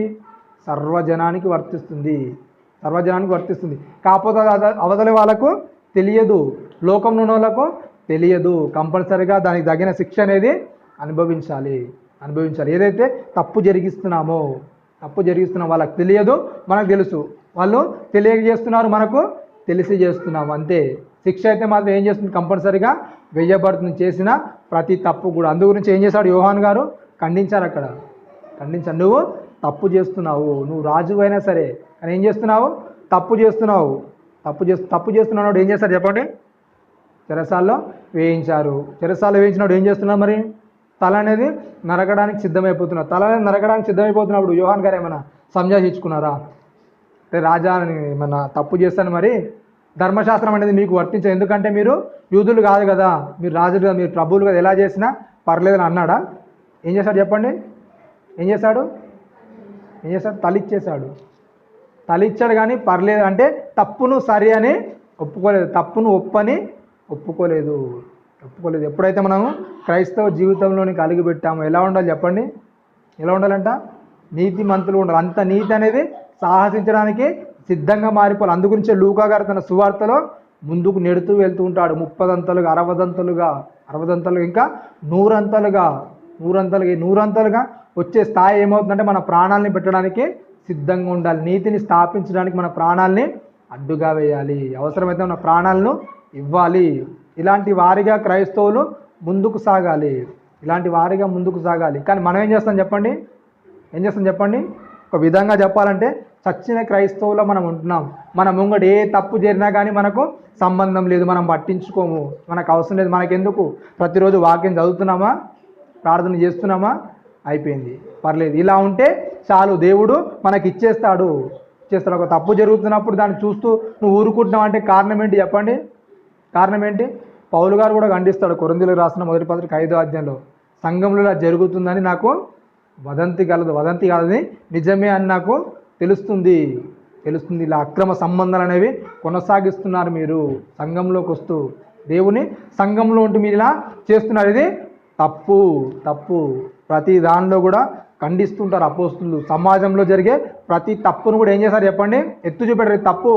తప్పు, ఇది సరి అయిన పద్ధతి కాదు. దేవుడు అనుకున్న విధానం వేరు, మనం చేస్తున్న విధానం వేరు. ఏదైనా సరే మనం ముంగట తప్పు జరిగితే ఏం చేస్తాం చెప్పండి? తల వంచుకొని వెళ్ళిపోతుంటాము. మనకెందుకు? అవసరం లేదు. అలా అవసరం లేదు అనుకుంటున్నాం కాబట్టి ఏమవుతుంది చెప్పండి? క్రైస్తవం అనేది చాలా సత్తుగిల్ల పడిపోతుందండి. క్రైస్తవం అనేది దేవుడు కోరుకునే విధంగా లేదు లేదు లేదు. అందరూ కూడా మనకెందుకు అనుకుంటే ఏం చేస్తున్నారు చెప్పండి, నులివెచ్చగా మారిపోతుంది. ఏది చేయాలన్నా కానీ మనకెందుకు, మనకు అవసరం ఏంటి, ఏదైనా ఆపద వచ్చినా కానీ మనకెందుకు ప్రతి విషయాలు కూడా ఏం చేస్తున్నాం చెప్పండి, మనకెందుకు. ఈ మనకెందుకు అనుకుంటూ ఏం చేస్తున్నాం, ప్రతి దానిలో కూడా ఏం చేస్తున్నాము, నీతికి దాసులుగా మనం అవ్వట్లేదు. దేనికి దాసులు అవుతున్నాం చెప్పండి, దుర్నీతికి అలవాటు పడిపోయాం మనం. ప్రతి దానిలో కూడా దుర్నీతికి ఖండించే విధానం అనేది ఏం చేస్తాము, మర్చిపోయాము. ఖండిస్తే ఏమవుతుందో ఎంత శిక్షకు వెళ్ళిపోతాము. ఎందుకు లోకంలో ఉన్న వాళ్ళు చాలా అధికారులు గొప్ప వాళ్ళు మనకు ఖండిస్తే ఏం చేస్తారు చెప్పండి, ఏదైనా చేయడానికి వాళ్ళు సిద్ధపడతారు. కనుక వాళ్ళని ఖండించడం ఎందుకు, వాళ్ళతో మనకు పని ఏంటి, వదిలేసండి, వాళ్ళ పాపాన వాళ్ళే పోతారు. ఇలాంటి మాటలను ఏం చేస్తాం చెప్పండి, మనము సర్ది చెప్పుకుంటున్నాం. తప్పు జరిగినప్పుడు మనకంటే చిన్నవాడు తప్పు చేస్తాడు అనుకుని ఏం చేస్తాం చెప్పండి, ఏం చేస్తామండి, మనకంటే చిన్న స్థాయిలో ఉన్నవాడు తప్పు చేస్తాడు అనుకుని ఏం చేస్తాం, రే నువ్వు చేసే తప్పురా అని వాడిని నిలదీస్తాం. అదే తప్పు మనకంటే కొద్ది పెద్ద స్థాయిలో ఉన్నాడు అనుకో, వాడు చేస్తాడు అనుకో ఏం చేస్తాం చెప్పండి, చెప్తామా తప్పని, ఏం చేస్తాము, వదిలేస్తాం. మనకెందుకు అంత పెద్దోళ్ళతో మనకు గొడవ ఎందుకు. తప్పును సరిచేసే విషయాలు మనం ఏం చేస్తున్నాం చెప్పండి, మనకెందుకు. క్రైస్తవంలోకి వచ్చి ఎన్నో రోజులు అయినా కానీ మనము సరిగా నిలబడలేని దశ, సరిగా తప్పులు ఖండించలేని దశ. ఈ దశ ఎందుకు వస్తుంది చెప్పండి, మనం కూడా ఏదో తప్పు చేస్తాం కనుక, మనం కూడా ఏదో తప్పులో ఉన్నాం కనుక అవతల ఎలా ఖండిస్తాం చెప్పండి, ఖండించలేము. అలాంటి పరిస్థితి అనేది క్రైస్తవంలో అలుముకుపోయింది. అందుగురించి ఎవరు కూడా గట్టిగా నిలబడి తప్పును ఖండించలేని స్థాయిలో ఉన్నారు. సాటి మనిషి ఏదైనా తప్పు చేస్తే ఆ తప్పును ఖండించలేని స్థాయిలో మనిషి వెళ్ళిపోయాడు. దానికి గల కారణం ఏంటంటే వాళ్ళలో కూడా ఎన్నో తప్పులు ఉన్నాయి. వాక్యాన్ని వింటున్నా కానీ వాడు సరి చేసుకోవడం లేదు. సరి చేసుకున్నాడు అవతల వాడిని తప్పును ఏం ఖండిస్తాడు చెప్పండి, వాడిని ఏమైనా ఖండించాలనుకో, నువ్వేమైనా బుద్ధిమంతుడువా, నువ్వు నాకు చెప్పొచ్చావు, ఫస్ట్ నీది నువ్వు సరి చేసుకో అంటాడు. సరి చేసుకుంటాడు. అలాంటప్పుడు వాని ముంగట మాట్లాడే అవకాశం అనేది ఉండదు. మరి శిష్యులు కానీ యేసుక్రీస్తు కానీ యోహాను కానీ బ్రతికింది ఎలా ఉంది చెప్పండి, వాళ్ళ జీవితాలు ఎలా ఉంది. యోహాను గారు వస్తున్నారంటే ఏం చేస్తారు చెప్పండి, భయపడిన రోజులు. యూదులను ఏమన్నాడు చెప్పండి, ఏమన్నారండి, సర్ప సంతానమా. అలా అన్నా కూడా ఏం చేస్తారు వాళ్ళు, నోరు మెదపలేదు. ఎందుకు, యోహాను ఎలాంటి తప్పని లేదు. ఏ రోజు భయపడతాడు అసలు, యోహాను జోలికి వెళ్ళాలంటే భయపడతాడు. అమ్మో ఆయన ఒక ప్రవక్త, ఆయన జోలికి వెళ్తే ఏమవుతుందో అని భయపడతాడు ఏ రోజు. కానీ ఏ రోజుయా భయపడదు. తప్పనేది ఎప్పుడైతే మనము ఖండిస్తామో, తప్పనేది ఎప్పుడైతే మనము ఎదిరిస్తామో ఏమవుతుంది చెప్పండి, సమాజం అంతా మనకి ఎలా ఉంటుంది చెప్పండి, విరోధంగానే ఉంటుంది. ప్రతి వారం మనం విరోధంగా నిలబడతారు. చిన్న తప్పును కూడా మనం ఎత్తి చూపిస్తూ ఈ తప్పు సరి చేసుకున్నాం అనుకోండి, మనతో ఎవరైనా స్నేహంగా ఉండడానికి ప్రయత్నిస్తారా, ఉంటారా అండి. వీడు అనవసరంగా వీంతో ఉండడము దండగా, ఏదాన్ని కూడా తప్పు అని చూపిస్తూ ఉంటాడు. వీంతో ఉండదు, అసలు వీంతో ఉండడమే దండగా. లోకం మనల్ని ఏం చేస్తుంది, వెలివేస్తుంది. ఎక్కడ కూడా నీతిమంతుల్ని తన హగ్గున చేర్చుకున్నట్టుగా లోకంలో కనబడదు. ఏం చేస్తారు చెప్పండి, ఒక స్టెఫెన్ గారు కూడా చూడండి, ఎంతో మంచిగా దేవుని వాక్యాన్ని చెప్తుంటే ఏం చేస్తారు చెప్పండి, విన్నారు ఏం చేశారు, మంచి మాటలే. తప్పును ఎప్పుడైతే ఎత్తి చూపిస్తారో వాళ్ళతో కలిసి ఉన్నంతసేపు కూడా ఏమవుతుంది, ఏం కాదు. క్రైస్తవం కూడా ఏం చేస్తుంది చెప్పండి, అందరితో కలిసిపోతుంది. సపరేట్ అనేది ఏది కూడా లేదు.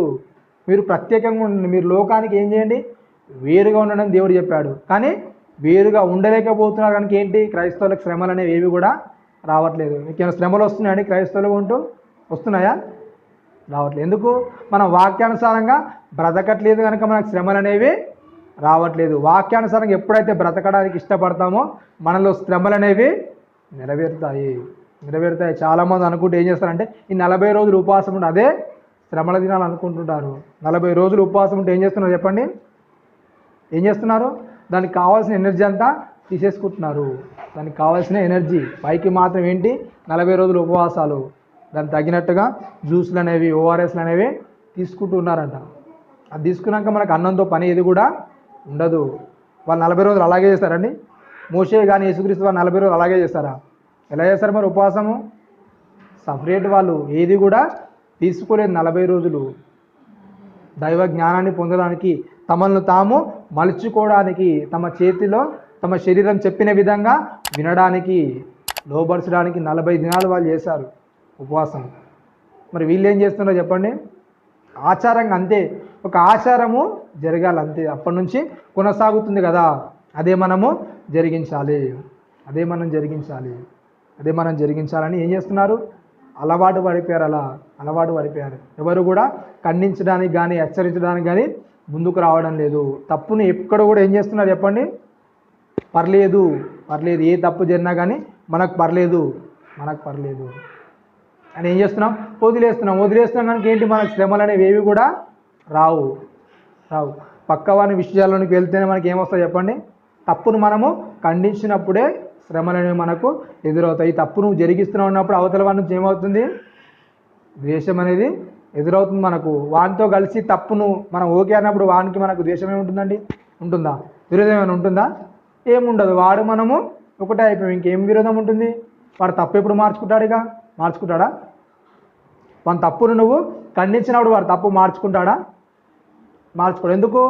పర్లేదులే, వాడు వాక్యం అంతా వింటున్నా కానీ ఏంటి, నాలో తప్పు ఉందని వాడు చెప్పట్లేదు. నా తప్పు ఏంటి అసలు, నా తప్పు కాదనుకొని వాడు ముందుకు వెళ్ళిపోతుంటాడు. మనకు తెలుసు దావీదు సందర్భం. ఒక క్రియ అనేది జరిగించిన తర్వాత కూడా ఏం చేస్తాడు చెప్పండి? దావీదు నాకేం తెలియదు అన్నట్టుగా ఉన్నాడు. నాతాను ప్రవక్త వచ్చి గద్దించేదాకా కూడా ఏంటి, దావీదు నేను చేసింది కరెక్టే అనుకుంటున్నాడు. కరెక్టే అనుకుంటున్నాడు. కాబట్టి నాతాను ప్రవక్త వచ్చి హెచ్చరించిన తర్వాత ఏం చేశాడు? తన తప్పు అనేది తెలుసుకున్నాడు. మనం కూడా ఏం చేయాలి చెప్పండి? కంపల్సరీగా ఖండించాలి తప్పును. అలా ఖండించినప్పుడు ఏం చేస్తారు? మారినోళ్ళు మారుతారు. మారినాళ్ళు మనకు వ్యతిరేకులుగా అవుతారు. వ్యతిరేకులుగా అయినా సరే ఏం చేయాలి? మనము సత్యానికి స్తంభాలుగా ఉండాలి. అందుగురించి యేసుక్రీస్తు వారు వచ్చాను, నేను సత్యాన్ని స్థాపించడానికి వచ్చాను. మనం ఏం చేస్తున్నాం? సత్యాన్ని పాతి పెట్టేస్తున్నాం. ఆయన ఏదైతే సత్యాన్ని స్థాపించడానికి వచ్చారో ఆ సత్యాన్ని మనం ఏం చేస్తున్నాం చెప్పండి? పాతి పెట్టేస్తున్నాం. ఎవడే తప్పు చేసినా పర్లేదు, సరే వదిలేసేయండి, ఏం కాదులేండి. తప్పును ఖండించే పద్ధతి అనేది మనము మర్చిపోయాము. వదిలేసుకున్నాము. అలా ఎప్పుడైతే మన జీవితాల్లో కొనసాగుతుంటుందో దేవునికి మనము సమాధానం ఏమి కూడా చెప్పలేము. మన జీవితాల్లో చెప్పలేము. అంటుంటాం ఏంటంటే యేసుక్రీస్తు వారు వస్తే ఏమనుకుంటున్నాము? ఎత్తబడతామని అనుకుంటాం. ఎత్తబడతామా? వాక్యాన్ని సరిగా లోతులోనికి వెళ్ళి చూస్తే తెలుస్తుంది మనం ఎత్తబడతామో లేకుండే ఇక్కడే ఉంచబడతాము. వాక్యంలో ఏం చేస్తున్నాం? పొడిగా పైపైన మాటలే తీసుకుంటూ, పైపైన అర్థాలే తీసుకుంటూ ఏం చేస్తామంటే, ఇది బాగుంది కదా, మనకు సరిపోతుంది కదా, ఇది చేస్తున్నాం కదా అనుకుంటూ ఏం చేస్తున్నాం చెప్పండి? మనము నచ్చ చెప్పుకుంటూ వస్తున్నాం. ప్రతి దానిలో కూడా సర్ది చెప్పుకుంటూ వస్తున్నాం. ఏ తప్పు జరిగించినా సరే, ఏ తప్పు మనలో జరిగినా సరే, అవతల వాళ్ళలో జరిగినా సరే ఏం చేస్తున్నాం? వద్దనుకుంటున్నాం అంతే. ఏం కాదు. నువ్వు తప్పులు చేస్తూ కూడా పర్లేదు అనుకుంటూ వస్తున్నాము. అనుకుంటే ఏంటంట? శుభ శుక్రవారం అంటే యేసుక్రీస్తు వారు ఏంటి? సిలువేయబడిన రోజు. ఆయన ఎందుకండి సిలువేయబడింది చెప్పండి? ఎందుకు వేయబడ్డాడు సిలువేయబడ్డానికి గల కారణం ఏంటి? మనందరి తప్పుల కోసము, మనందరి అపరాధాల కోసం, పాపాల కోసం ఆయన ఏం చేశాడు? ఆయన మీద వేసుకున్నాడు. వాటి అన్నింటినీ కూడా మూల్యాన్ని చెల్లించిన తర్వాత కూడా మరలా ఏం చేస్తున్నాం చెప్పండి? మరలా అదే తప్పుల వైపుకు వేయడానికి వెళ్తున్నాం. మీరు వెళ్ళి సర్వసత్యంలోనికి నడిపించండి ప్రతి వారిని. అలాంటి బాధ్యత అనేది మన మీద దేవుడు ఉంచాడు. సర్వసత్యంలోనికి నడిపించాలంటే ప్రతి ఒక్కరు కూడా ఏం చేయాలి? చెప్పాల్సిన బాధ్యత అనేది ప్రతి వారి మీద ఉంది. తప్పనేది చూస్తున్నప్పుడు కంపల్సరీగా ఏం చేయాలి? తప్పని చెప్పాలి. కానీ ఏం చేస్తున్నాం? సమాజాన్ని చూస్తూ, మనకంటే గొప్ప అధికారాన్ని చూస్తూ ఏం చేస్తున్నాం చెప్పండి? నోరును ఏం చేస్తున్నాము?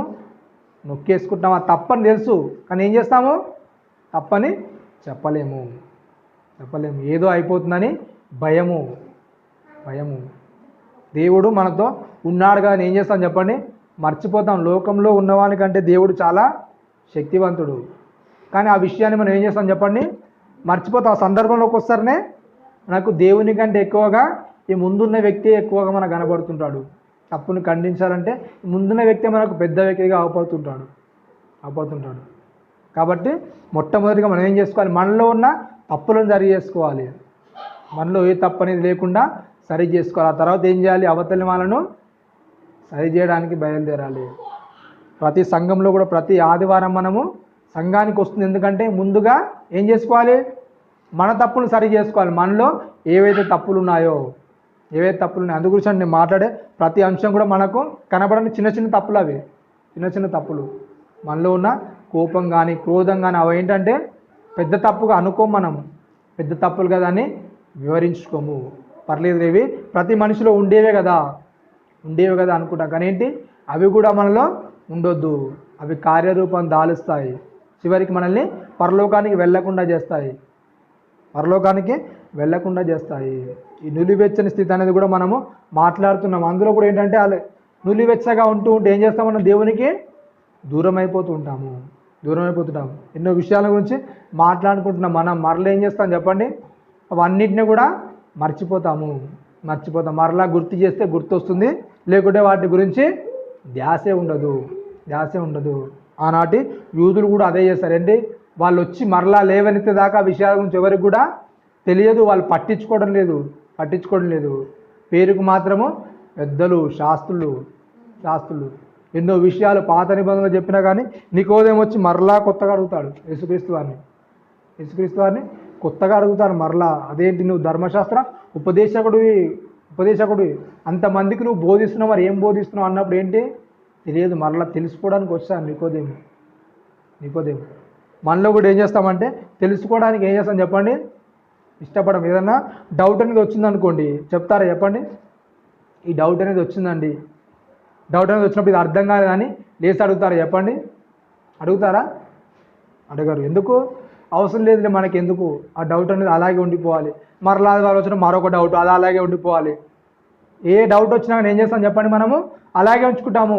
అవతల వారి ముంగట అడిగితే ఏదన్నా నామూష్ అవుతుందేమో అంటే ఇంత విన్నా కూడా వీడు సరిగా వినలేడు అనుకుంటాడేమో అని ఏం చేస్తాను చెప్పండి, అర్థం కాకపోయినా సరే అర్థమైందని ఏం చేస్తాను చెప్పండి, చప్పళ్ళు కొడుతుంటారు. మహిమ ఘనత అనేది ఎవరికి చెందాలి చెప్పండి, ఎవరికి చెందాలండి, దేవునికి చెందాలి. ఎప్పుడైనా సరే వాక్యం చెప్పిన తర్వాత చప్పలు కొట్టడానికి ఎప్పుడు కూడా మీరు రెడీ కాకండి. అది మంచి పద్ధతి కాదు. వాక్యాన్ని చెప్పిన తర్వాత మరలా చప్పలు కొట్టడం, అభినందించడం అనేది అది మంచి పద్ధతి కాదు. మన మహిమ ఘనత అనేది ఎవరికి వెళ్ళాలి చెప్పండి, దేవునికి వెళ్ళాలి. మాట్లాడే వాళ్ళు ఎలాంటి వాళ్ళండి, నిమిత్త మాత్రులు. ఎప్పుడైతే ఘనత ఇవన్నీ వెళ్తుంటాయి ఏమవుతుందంటే నెత్తికి అనేది గర్వం ఎక్కుతూ ఉంటుంది మనిషికి. మీకు తెలుసో తెలియదో, ఎవరైనా సరే పొగిడినప్పుడు ఏమవుతుందంటే చిన్నగా గర్వం అనేది ప్రారంభం అవుతుంటుంది. ఎప్పుడైనా సరే సాటి మనిషిని పొగడ్డానికి ఇష్టపడకండి. మీరు పొగడొద్దు. ఉన్న మాటలు చెప్తే పర్లేదు, కానీ ఉన్నదానికంటే ఎక్కువే చెప్పొద్దు ఎప్పుడైనా సరే సాటి మనిషికి. ఆ ఉన్నదానికంటే ఎక్కువేసి ఎప్పుడైతే చెప్తా ఏమవుతుంది చెప్పండి, గర్వం అనేది ప్రారంభం అవుతుంది మనిషిలో. గర్వం, ఓహో అంటే నాకంటే గొప్పగా చెప్పేవాడు ఎవడు కూడా ఉండడు, నాకంటే మంచిగా పాడేవాడు ఎవడు కూడా ఉండడు. మనకు తెలియకుండానే ఒక వ్యక్తి మనము నాశనం చేసిన వారిగా అవుతాము. అలాంటి విషయాల్లో చాలా జాగ్రత్తగా ఉండాలి. వాక్యంలో ఎన్నో విషయాలు ఉన్నాయి, కానీ మనం ఏం చేస్తాం చెప్పండి, పరిశీలించము. అంత లోతులోనికి ఎందుకు వెళ్ళాలి, అంత లోతుగా ఎవరు చదవాలి.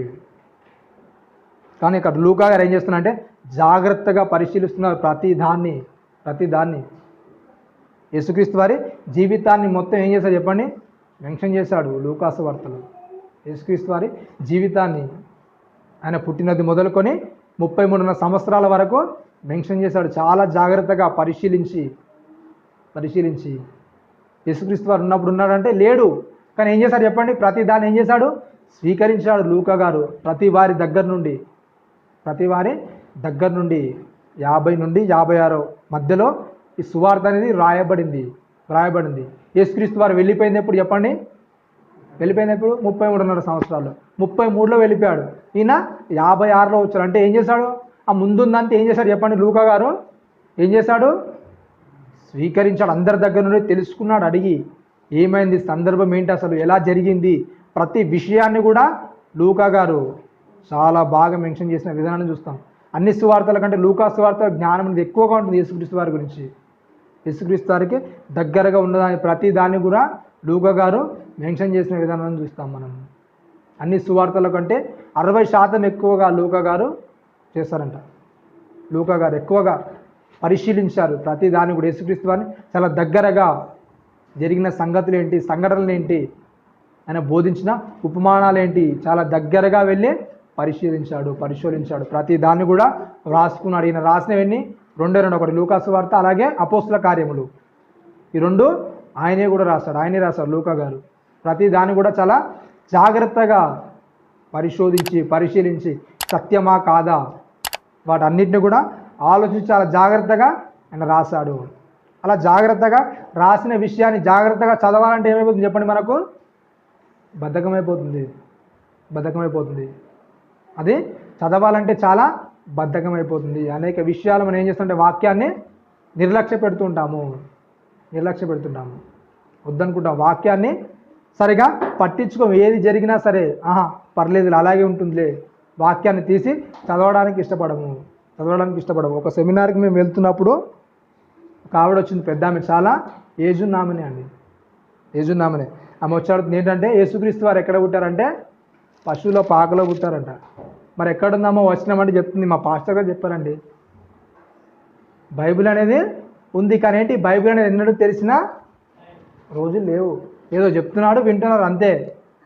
వింటున్నారు, వాక్యాన్ని అర్థం చేసుకోరు. దాన్ని తీసి చదవాలి కదా, ఏముంది అసలు వాక్యం అలానే ఉందా, ఇంకేమైనా అర్థం ఇస్తుందా? వాక్యాన్ని ఎప్పుడైనా సరే ఒకే వచనం చూసుకోవద్దు. ఆ ఒకే వచనం చూసుకొని ఇదే అర్థం ఇస్తుంది అనుకోవద్దు. ఎందుకంటే దాని పై భాగం కింది భాగం చదివితే దాని వివరణ ఏదో మనకు అర్థమవుతుంది. ఆ ఒక్క ముక్కనే పట్టుకొని వేరడం అనుకోండి, అది చాలా పెడార్థాన్ని ఇస్తుంది. కాబట్టి వాక్యాన్ని పరిశోధించే విషయాల్లో చాలా జాగ్రత్తగా ఉండాలి. ఇంకొక అపోహ ఏంటంటే మనలో ఉన్న చాలా అపోహ అండి. ఒక చిన్న అపోహ చెప్పి ముగించుకుందాం. మనకు తెలుసు యొప్తా, తెలుసుగా అండి. యొప్తా తన కుమార్తెను బలిచ్చాడా? మరి తన కుమార్తెను బలిచ్చాడండి. ఇప్పుడు ఫేస్బుక్లో కానీ యూట్యూబ్లో కానీ చాలా ట్రెండ్గా మారిపోయింది. అంటే దేవుడు ఏం చేస్తున్నాడంటే బలిని కోరుతున్నాడు, మనుషుల ప్రాణాలు కోరుతున్నాడు. మరి యొప్తా తన కుమార్తెను బలిచ్చాడా? ఇచ్చాడండి? ఇయ్యలేదా బలి? ఇచ్చాడండి? ఆ వచనం ఎక్కడ ఉంటుంది చూడండి ఒకసారి. న్యాయాధిపతుల గ్రంథము, చిన్నది మాట్లాడుతున్నాం కనుక ఆ విషయాన్ని చూసుకొని మనము ముగించుకుందాం.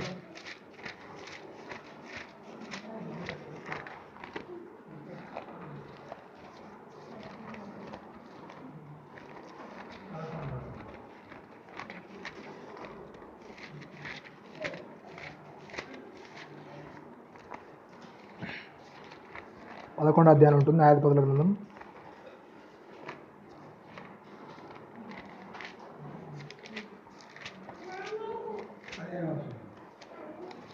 చూడండి 15వ వచనం. యొప్తా సెలవిచ్చినది ఏమనగా, ఇజ్రాయేలు మోయాబు దేశమైనను అమ్మోనీయుల దేశమైనను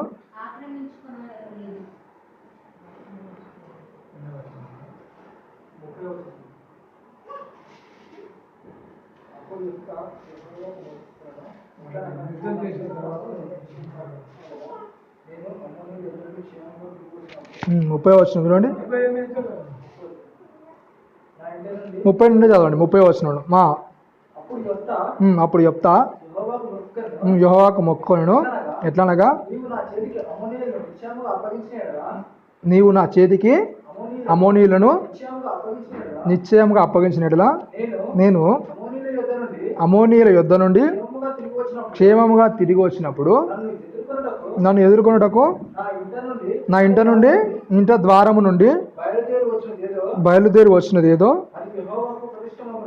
అది యెహోవాకు ఏంటంట ప్రతిష్ఠితమగును, మరియు దహన బలిగా దాన్ని అర్పించుతున్నాడు. ఇక్కడ ఏం చేస్తున్నాడు చెప్పండి? యొప్తా ఏమని చెప్తున్నాడు చెప్పండి? ఏమని చెప్తున్నాడండి? ఏమంటున్నాడు? 2 వచనాలు చదవండి, ఒకటే వచనం కాదు, 2 వచనాలు చదవండి. అక్కడ ఏమంటున్నాడు చెప్పండి? నన్ను ఎదుర్కొనుటకు నా ఇంటి ద్వారం నుండి బయలుదేరి వచ్చినది ఏదో అది యెహోవాకు ఏంటంట ప్రతిష్ఠితమగును. ఏంటంట? ప్రతిష్ఠితమగును. మరియు అని ఫుట్ నోట్లో 1 నెంబర్ వేసి కింద ఉంది. ఏంటి చెప్పండి? లేదా. అంటే మరియు అంటే ఇంకో అర్థం ఏంటి? లేదా. అంటే రెండిట్లో ఏదో ఒకటి నేను చేస్తాను. లేదా అంటే ప్రతిష్ఠితమన్నా చేస్తాను, లేకుంటే ఏం చేస్తాను? దాన బలాన్ని ఇస్తాను. ప్రతిష్ఠితమన్నా చేస్తాను, లేకుంటే దాన బలాన్ని ఇస్తాను. కానీ ఏం చేస్తున్నావు చెప్పండి? చాలామంది రెండు కలిపేసి చదువుతారు. ఏంటి చెప్పండి? రెండో వచనం ఏంటి అక్కడ? యెహోవాకు ప్రతిష్ఠమగును. మరి ఏంటంట? దాన బలిగా అర్పిస్తాను. మరియు అంటే ఏం చేస్తాను? ప్రతిష్ఠిస్తాను, మరలా ఏం చేస్తాను? దాన బలిస్తాను.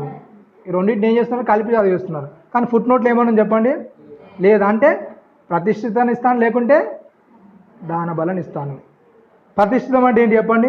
ఒకవేళ మనిషి వచ్చాడు అనుకోండి ద్వారం నుండి, ఏం చేయాలి చెప్పండి? ప్రతిష్ఠించాలి. జంతువు వచ్చింది అనుకోండి, ఏం చేస్తారు? దాన బలి. అంటే యొప్తా చేసిన అక్కడ ప్రతిజ్ఞ ఏంటంటే, ఇస్తే నేను ఏం చేస్తాను? నా ద్వారం నుండి ఏదైనా వచ్చింది అనుకో, ఒకవేళ మనిషి వచ్చాడు అనుకోండి, నేను ఏం చేస్తాను? ప్రతిష్ఠిస్తాను. అంటే నీ కొరకే వాడిని సమర్పిస్తాను. ఒకవేళ జంతువు వచ్చింది అనుకోండి, ఏం చేస్తాను? బలిస్తాను, దాన బలిస్తాను. అక్కడ యోప్తా చేసిన ప్రమాణం అదే. ఆ కింది వాసనలో దానికి క్లారిటీ ఉంటుంది. చూడండి, ఇంకా కింది వాసనలో చూసుకుంటూ వెళ్దాం. 34 వచనం అండి. 34.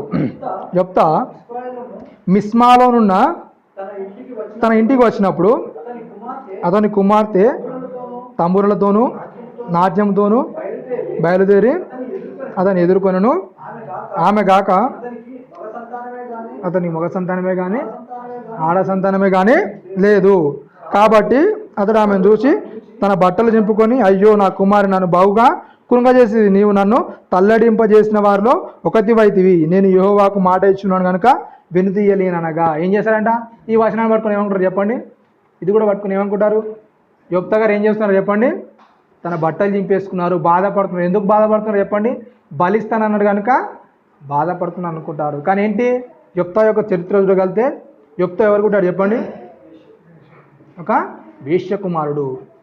యోప్తా ఒక వేశ్యకుమారుడు. ఆ ఘనత అనేది వాళ్ళకు లేదు. ఒక వేశ్యకుమార్తెను ఎలా చూస్తారు చెప్పండి? ఒక నీచంగా చూస్తారు. అలాంటి దానిలో నుండి ఒక యుద్ధంలో గెలిచేసరికి యోప్తాను న్యాయాధిపతిగా నియమించారు. న్యాయాధిపతిగా నియమించినప్పుడు ఏమవుతుంది? యోప్తాకు ఒక కుమార్తె ఉంది. అక్కడ మెన్షన్ చేస్తూ చెప్తున్నాడు. అక్కడ ఏంటంట?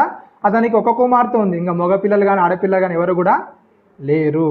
ఒక ఇలాగే కొనసాగింపు అయింది అనుకోండి, యోప్తాకు అప్పుడే మంచి పేరు వస్తుంది. ఒక న్యాయాధిపతిగా నిలబడ్డాడు. అప్పటి వరకు అతని వంశంలో ఎవరు కూడా లేరు. ఒక మంచి పేరు అతనికి లేదు. కొన్ని తరాలు అనేవి నిలబడతాయి. యోప్తా ఫ్యామిలీ అనేది ఒక మంచి ఫ్యామిలీగా నిలబడుతుంది అనే సమయానికి ఏం చేశాడు చెప్పండి? తొందరపాటుగా అనేసాడు యోప్తా. నీకు ప్రతిష్ఠిస్తాను లేదా? ప్రతిష్ఠిస్తానని అనేసాడు యోప్తా. అన్నప్పుడు ఏమైపోయింది చెప్పండి? ఇప్పుడు ఇక ప్రతిష్ఠిత ఏమైపోతుంది చెప్పండి? ఏమైపోతుంది? ఇక పెళ్ళి అనేది కాదు. అతని సంతానం అనేది అక్కడికే నిలిచిపోతుంది. యోప్తా తప్ప తన తర్వాతగా న్యాయాధిపతిగా వాళ్ళు ఎవడు కూడా నియమించబడరు. ఒకవేళ తన కుమార్తెన నియమించబడవచ్చు న్యాయాధిపతిగా, లేకుంటే తన మనవళ్ళైనా కానీ దాని క్రమాన్ని తీసుకునే అవకాశం అనేది ఉంది. కానీ ఏమైపోయింది? ఆ అవకాశం అనేది యోప్తా ఏం చేశాడు చెప్పండి? మిస్ అయిపోయాడు కనుక ఏం చేస్తున్నాడు? అలా ప్రలాపిస్తున్నాడు. కింది వచనం చదవండి ఇంకా. ఆమె నా తండ్రి యెహోవాకు మాట ఇచ్చి ఉంటివా?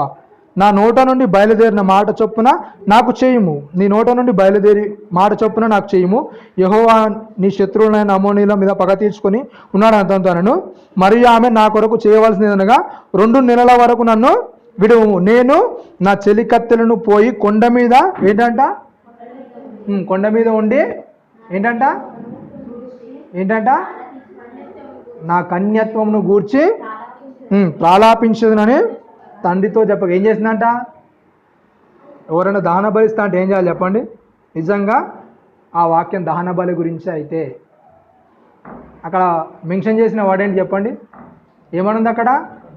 కన్యత్వం గురించి.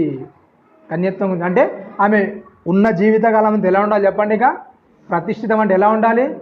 కన్యగానే మిగిలిపో. ఆ కన్యత్వం గురించి ఏం చేస్తాను? నేను ప్రలాపించి ఏడుస్తానని చెప్తుంది. ఇంకా మాట్లాడుతూ ముందు వస్తున్నాడు చూడండి. అతడు పొమ్మని చెప్పి 2 నెలల వరకు ఆమెను పోనిచ్చాను. కనుక ఆమె తన చెరికత్తలో కూడా పోయి కొండ మీద తన కన్యతను గురించి ఏడ్చి ప్రలాపించాను. ఆ 2 నెలల తర్వాతను ఆమె తన తండ్రి ఇంటి వద్దకు తిరిగి రాగా ఆయన మొక్కిన మొక్కుబడుల ప్రకారం ఏం చేశాడు? ఆమెకు చేశాడు. ఏమైపోయింది చెప్పండి? ఇక్కడ ఆమెకు చేశాడు. అయిపోయిందా? ఒకవేళ దాన బలిస్తే ఏమైపోయింది? ఆ ప్రస్తావన అనేది ఏమైపోవాలి చెప్పండి, ముగిసిపోవాలి. కానీ ఏం చేస్తుంది 40 వర్షం ఏమంటాడు చెప్పండి, ఏంటంట, ఆమె పురుషుని ఎరుగలేదు, ప్రతి సంవత్సరమున ఇజ్రాయేల్ కుమార్తెలు 4 దినములు గిలాదు దేశస్థుడైన యొప్తా కుమార్తెను ప్రసిద్ధి చేయుట కద్దు. ఏంటంట, ఏం చేస్తున్నట, ప్రతి సంవత్సరం కూడా ఒక నియమం వచ్చింది. ఏంటంట, దేవునికి అప్పగించుకోవడము, ఒక కన్యగా తన తాను సమర్పించుకోవడం. ఏం చేస్తారు చెప్పండి, అలా ఉండి ఆ దేవాలయంలో పరిచారం చేస్తారు. అలా తను తాను ఏం చేసుకుంది చెప్పండి, అప్పగించుకుంది. మనలో కూడా ఏం చేస్తామంటే చాలా పొరపాటు, వాక్యాన్ని మనము సరిగా చదవము. ఎవరో చెప్పిన మాటను బట్టి ఏం చేస్తాం చెప్పండి, ఏం చేస్తాము అదేలే. ఎందుకంటే మా అయ్యగారు చాలా ఉన్నతమైన వ్యక్తి, చాలా చదువుకున్నాడు కనుక వాక్యాన్ని ఇంత అవపుసన పట్టాడు కనుక ఏం చేస్తాము, తప్పనే చెప్పాలి, అన్నీ కూడా కరెక్టే చెప్తాలే అని మనం అనుకుంటాం. కానీ ఏంటి, వాక్యాన్ని ఎంత పెద్ద వారు చెప్పినా సరే, అపోస్తులు చెప్పినా సరే వాళ్ళు ఏం చేస్తారు చెప్పండి, ప్రతిదినం ఏం చేస్తారంట చెప్పండి, వాక్యాన్ని ఏం చేశారు, పరిశోధిస్తూ వచ్చారంట. వాక్యాన్ని చెబుతున్నప్పుడు అపోస్తులు చెప్తేనే వాళ్ళు ఏం చేశారు, పరిశోధిస్తూ వస్తున్నారంట. అంటే అలాగ ఉందా లేదా వాక్యం అనేది. కానీ మనం ఏం చేస్తాం చెప్పండి, మనకు ఒక గట్టి నమ్మకం. మన అయ్యగారు చెప్పడానికి ఏది కూడా తప్పు చెప్పడు, అన్నీ కూడా కరెక్టే చెప్తాడు అనుకుంటున్నాం. కానీ ఏంటంట, అక్కడ ఏం చేశాడు చెప్పండి, ఆమెను ప్రతిష్ఠించాడు. కానీ ఏంటి అక్కడ జరుగుతుంది ఏంటంటే సందర్భము, ఏం చేస్తారంటే అందరూ కూడా ఏంటంటున్నారు, దహన బలి ఇచ్చేసారంటున్నారు. యొప్తా గారు దహన బలి ఇచ్చేసారంటున్నారు. కానీ అక్కడ ఏమైంది, దహన బలి ఇవ్వలేదు. ఏం చేశాడు, ప్రతిష్ఠించాడు. అయిపోయింది. అంటే తనకు చేసిన ప్రకారం చేసిన తర్వాత మరలా చెప్తున్నాడు ఏంటంట, ఆమె పురుషుణ్ణి ఎరుగలేదు, ప్రతి సంవత్సరం ఏంటంట ఇజ్రాయేల్ కుమార్తెలు 4 దినాలు ఏం చేస్తారంట, గిలాదు దేశస్థుడైన యొప్తా కుమార్తెను ప్రసిద్ధి చేయుట కద్దు. అంటే ఆమె ఉన్నంత వరకు ఏం చేస్తారు చెప్పండి, ఆమెను గురించి ప్రసిద్ధి చేస్తారు. ఈమె చాలా గొప్పది, దేవుని సేవలో నడుస్తుంది, చాలా ఉన్నతమైందని ఆమె ఉన్నంత వరకు ఏం చేస్తారు చెప్పండి, ప్రసిద్ధి చేయుట వాళ్ళకొక ఆచారము. కాబట్టి వాక్యాన్ని మనము చదివేటప్పుడు ఏం చేయాలి చెప్పండి, చాలా జాగ్రత్తగా, చెప్పే వాక్యాన్ని చాలా శ్రద్ధగా జాగ్రత్తగా విన్న తర్వాత కూడా ఏం చేయాలి చెప్పండి, ఒకసారి వెళ్ళి పరిశోధించుకోవాలి వాక్యాన్ని. అంటే అలాగే ఉందా లేదా, ఏమైనా పొరపాటు జరిగిందా వాక్యం చెప్పేటప్పుడు, ఇది వాక్యానికి సందర్భమైందేనా, లేకుంటే వేరే విధంగా ఏదైనా వెళ్ళిపోతుందా. చాలా మందిలో ఆసక్తి అనేది నశించిపోయింది. కానీ ఏం చేస్తారు చెప్పండి, ఏదైనా సరే ఏంటి అయిపోయా అంటుంటారు కదా, ఏంటంట గుడ్డెద్దు చేనులో పడ్డట్టు అంటారు కదండి. ఏం చేస్తుందంట, గుడ్డెద్దు చేనులో పడ్డదనుకో, దానికి ఏది కూడా తెలియదు, వెళ్ళిపోవడే అంతే, ఇక ఎక్కడ కూడా ఏది చూసుడు ఉండదు. అలాగే మనకు కూడా ఏమైపోయింది చెప్పండి, మనోనేత్రాలు ఏమైపోయాయంట, గుడ్డితనం కలిగేసినట్ట మనోనేత్రాలకు. కాబట్టి ఏంటి, ఏ వాక్యమైనా సరే పర్లేదు, ఏం కాదు, అలానే ఉంటుంది, అదే ఎవరు చెప్పినా సరే కరెక్టే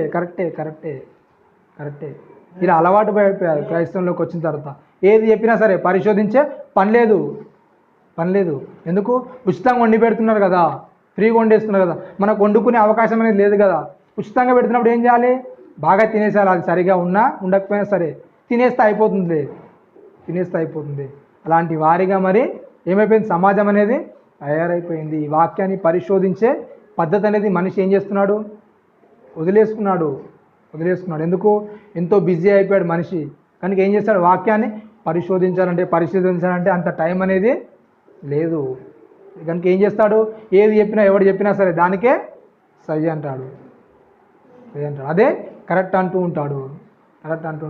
అలా కరెక్ట్ అంటూ వెళ్ళిపోయే మనకి ఏమవుతుంది చెప్పండి, మనం కూడా నిత్యాగ్నిలోనికి వెళ్ళిపోవాల్సిందే. ఎందుకు, గ్రంథం అనేది నీ చేతిలో పెట్టి ప్రతి దానికి కూడా కింద లేఖనాలు అర్థమని ఇస్తాడు. ఏదైనా 2 వచనాలు కనుక దానికి అర్థం ఉందనుకోండి, బైబిల్లో ఏ వచనాన్ని చూడండి, మీకు ఫుట్ నోట్లో 1, 2 వేసింది అనుకోండి, వాళ్ళు ఇచ్చే వివరణ ఏంటంటే మేము ఇది అనుకున్నాం, ఒకవేళ ఇది కూడా అయి ఉండొచ్చు. ఆ బైబిల్ యొక్క ముద్రించిన వారి యొక్క అవగాహన ఏంటంటే, బైబిల్లో ఒక భాషకు, ఎబ్రీలో ఆ భాషకు అనేక తర్జుమాలు ఉంటుంటాయి, ఆ మాటకు అనేక రకాల సందర్భాలు అనేవి ఏర్పడుతుంటాయి. అలా ఏర్పడినప్పుడు ఏంటంటే ఈ సందర్భంలో ఒక్కోసారి పొరపాడే అవకాశం అనేది ఉంటుంది. అక్కడ చూడండి, అక్కడ రాయబడిన మాట ఏంటంటే, యెహోవాకు ప్రతిష్ఠితమగును మరియు ఏంటంట దాన బలిగా అర్పిస్తాను. మరియు అంటే ఏంటి, 2 చేస్తా. మరి అంటే ఏంటి? ఇది చేస్తా అది చేస్తా, ఫస్ట్ ఏం చేస్తాను? ప్రతిష్ఠిస్తాను, తర్వాత దహన బలిస్తాను. మరి అంటే ఏంటి? రెండు చేస్తానని అర్థము, రెండు చేస్తానని అర్థం. కానీ ఏంటి? కింది వచనంలో మనం చూస్తున్నాం అక్కడ ఏమనుంది?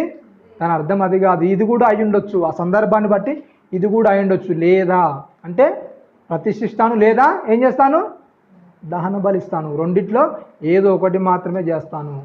అలా వాక్యాన్ని ఎప్పుడైనా సరే మనము ఫుట్ నోట్లో ఉన్న విషయాన్ని కంపల్సరిగా దృష్టిలో ఉంచుకోవాలి. ఆ వాక్యం అనేది, ఆ సందర్భం అనేది ఏం తెలియజేస్తుంది మనకు, ఏం తెలియజేస్తుంది. కనుక ప్రతిదాన్ని కూడా చాలా జాగ్రత్తగా పరిశీలించుకోవాలి. ఆ బాధ్యత అనేది దేవుడు మన మీద పెట్టాడు. కనుక వాక్యాన్ని చాలా జాగ్రత్తగా పరిశోధించాలని కోరుకుంటూ, మన హృదయాన్ని కూడా మనము చాలా జాగ్రత్తగా పరిశోధించుకోవాలని కోరుకుంటూ చిన్ని మాటలు ముగిస్తాం. తొలగించుకొని ప్రార్థించుకున్నాం. పరలోక ముందు మా కన్న తండ్రి నాయన, మీ ఘనమైన ఉన్నతమైన శ్రేష్టమైన నామానికి కృతజ్ఞతలు తెలియజేసుకుంటున్నాను. ఇంతవరకు నాయన మేము మా మధ్య ఉండి నాయన మేము విలువైన మాటలు నేర్చుకోవడానికి మీరు సహాయం చేసిన విధానాన్ని బట్టి కృతజ్ఞతలు తెలియజేసుకుంటున్నాం నాయన. ఇదిగో నాయన, విన్న మాటలానుసారంగా నేను మా బ్రతుకులను కట్టుకొనుటకు నాయన మీ యొక్క వాక్యం అనే ఆహారాన్ని అందిస్తున్న విధానాన్ని బట్టి కృతజ్ఞతలు తెలియజేసుకుంటున్నాం నాయన. విన్న ప్రతి మాట హృదయంలో నాటబడి నాయన 30 60 100 నాయన ఫలించుటకు మీ యొక్క ఆత్మ సహాయాన్ని అనుగ్రహించండి నాయన. అలాగే చెప్పిన వెంటనే వాక్యం నాయన తోడుగా ఉండి మాకు విలువైన మాటలను అందించిన వాక్యంలో పెంపొందుటకు నాయన కృపను వాటి సహాయాన్ని మాకు అనుగ్రహించమని క్రీస్తు వారి అతి పరిశుద్ధమైన నామమున ప్రార్థన వల్ల అడిగి వేడుకుంటున్నాను తండ్రి. ఆమేన్.